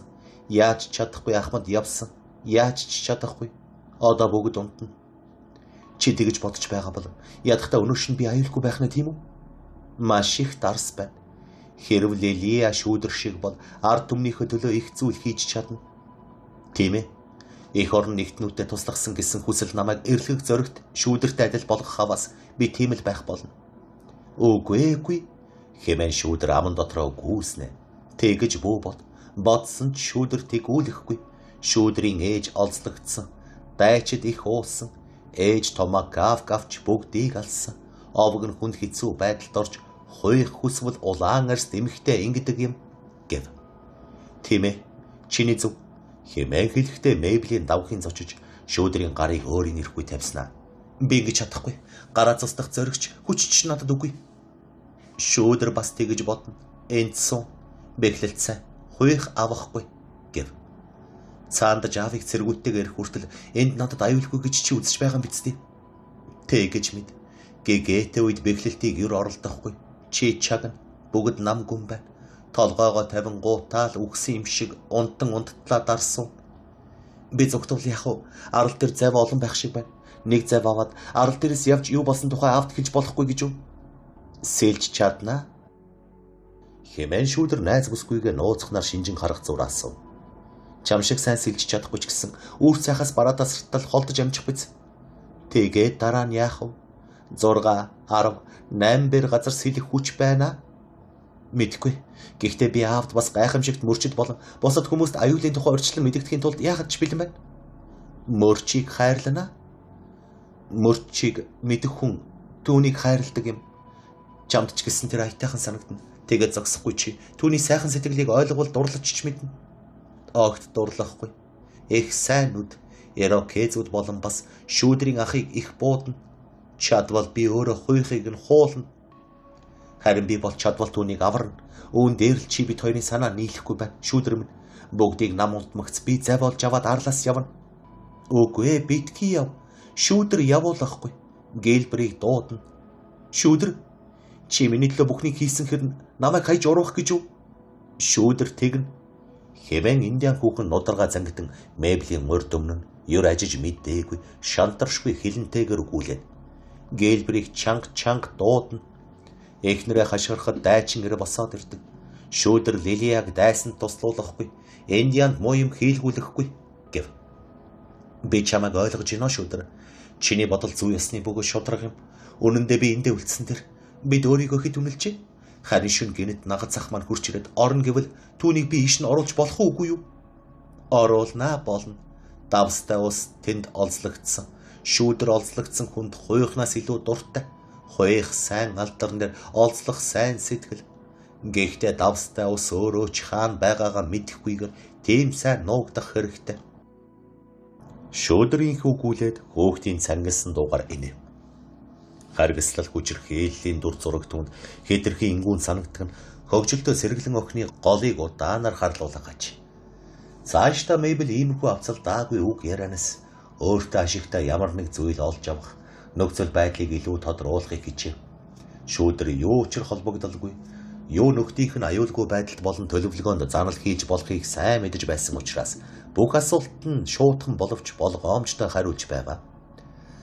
Манай зохиолын баатар найз бүсгүйхээ нууцыг алдуулах гэж залбих гаргаж чадахгүй энэ дээр өөрөө тиймэрхүү өөдгүй хэрэг хийхээр шийдлэж гисэн шүүдрийг мэхлэх тийм ч хялбар биш гэдгийг бас ойлгож байжээ. Ерөнхийдөө индиан хүүхэн дараах зүйлийг л ярьсан байна. Гэлбэр францчуудтай дээр үеэс нууц харилцаатай байсан бөгөөд харин одоо хуурамч бага бүрмсэн авч хайжээ. Англичууд ялангуяа мөрч өөрт нь итгэдэггүй тул тэдэн дээр эргэж очно гэж санахгүй. Индианчуудын зангаар урвснаа нуух нь байтугай бүр хэд бах болгож байв. Арал руу дайрахад Гэлбэр Франц ахмадын тушаалаар индианчуудыг өдөртөн орсон гинэ. Гэвч шүүдэр өнөө хүртэл дайснаас сайтар нуугдсан тооцогдож байсан харуулын байрыг илрүүлсэн эсхийг хэлхийг хүссэнгүй. Энэ асуултад хариулахаас татгалзаж харин нөхрийн хамт үерийн хойноос тагнан хөвж явтал тэднийг суман зав дээрээс илрүүлэн барьж аваад хөлгийн давцан дээр гаргасан гэдгийг хүлээн зөвшөөрчээ. Францчууд харуулын байр чухам яг хаана байгаа тухай баттай мэдээг ердөө саяхан хүлээж авчээ. Харин Мэйбл дүнхэм лөөндид албахаадаг цагаан арьстай хүн тэр мэдээг өгсөн гэдэгт ёгт сануулгыг индиан хүүхний үгийн өнгнөөс мэдэж зүрхэнд нь хутах шаах мэт болов. Гэхдээ энэ нь үнэндээ сануулга төдий зүйл байсан бөгөөд Мэйбл дараа найз бүсгүйхээ хэлсэн үгийг эрх зөөлөн бодож түүний утга битүүлэг богинохон өгүүлбэрүүдийг санахыг хичээснэ. Эцэст нь би түүнийг буруу ойлгожээ. Энэ явдал Жасперт холбогдолгүй гэдгээ дахин нотлон харуулна гэж найдаж эхлэв. Арал дээр хичнээн зэрэг үлдсэн. Тэд юу хийж байгааг тагнан мэдээдэр хэмээн өөрийг нь явуулсан тухай шүүдэр ямар ч тэнэгэлзээгүйгээр ярихын хамт Мэйблийг аврахыг хүсэхдээ л тэр даалгаврыг биелүүлэхийг зөвшөөрсөн гэдгээ ч цайлганаар хэлжээ. Түүний мэдээлэл болон бусад замаар хүлээн авсан мэдээний тусламжтайгаар өнөөх харуулын байрыг хэр хүчээр хамгаалж байгаа тухай дайсан яг мэдээ зогсоогүй. Дөрүүч дүүнхэмийн патриотын тоо тэд ямар зорилгоор аянд гарсан тодорхой болов. Гэхдээ Францын хэсгийг булаан авах тэр газар нууц хэвээр үлдсэн юм. Элен далангуй шулуун зантай хоёр найз бүсгүй нөгөөддөө ашиг тустай бүх зүйлийг мэдхийг хичээж байгаа. Бэйбийнхээ амийг алдуулах юмсан гэсэн хүслээ төрөлхийн хилдэг найртай зангаараа дарж хэн хэнийхээ ард түмэнд хор хүргэж болзошгүй бүх юмнаас бараг үл ажиглагдам нарийн ухаанаар болтон зайлж байгааг харахад таатай. Хоёул бэйбидээ бүр нээтгэхийн зэрэгцээ мөн өөрийнхөндөө хязгааргүй үнэнч хിവэр байхажээ. Мэйбл индианчуудын төлөвлөгөөг мэдэх гэж байсан бол шүүдэр төрөөж хаашаа утсан хизээ эргэж ирэхийг нь мэдэх гэж хичээ. Гэхдээ шүүдэр өндөр соёлтой хүнийг хүндэтгэж байгаа мэт их л уян хатан байдал үзүүлж энэ тухай асуугаагүй бөгөөд тэрч байдгаа Мэйблийг ярихаас өөр аргагүй байдалд хүргэж болзошгүй ярианд тойрог зам аарч гэлээ оруулахыг бодохгүй байв. Гэвч Мэйблийг тэр талаар ямар нэг санаа авахулж магадгүй ярианы сэдв цухайлгахад индиан хүүхэн амьсгаа дарж анхааран сонсож байваа. Босгүйчүүд яриандаа халаад цаг талийж өгснэйг ч анзаарсангүй. Нойр ойч мартсан байв. Тэнхүү үүрээр л аргагүй ядарчээ. Мэйбл Индиан хүүхний зөвлөсний дагуу цэргүүдийн дэвсдэг сүрлэн гудсны нэгэн дээр хөвцснээ шууд л нам унтаад өгчээ. Шөөдөр түүний хажууд унтахаар хэвтэв. Төдөлгүй энэ ойр ширэнгэнд хүний мөр хизээж гар хүрч байгаагүй юм шиг туйлын намгүн байдал арлыг нүмрэн авчээ. Нарны хурц туяашаа гайвраар тусахад Мэйбл сая сэрж нилээд орой босныг анзаарав. Харин шүүдэр Францын өдөн дэвсгэр дээр хэвтэж байгаа юм шиг таатайгаар хизээж санаа зовж сэтгэл түгшиж байгаагүй юм шиг амгалангаар Мэйблийн хажууд нойрсож байв. Гэвч Мэйблийг хөдлөх төдий болоход ямагт сонор соргог байдалд хэвшсэн Индиан хүүхэн нүдэ нээжээ. Тэр хоёр босоод юуны өмнө шаг гайвраар арлын зүг харахаар шийдлээ.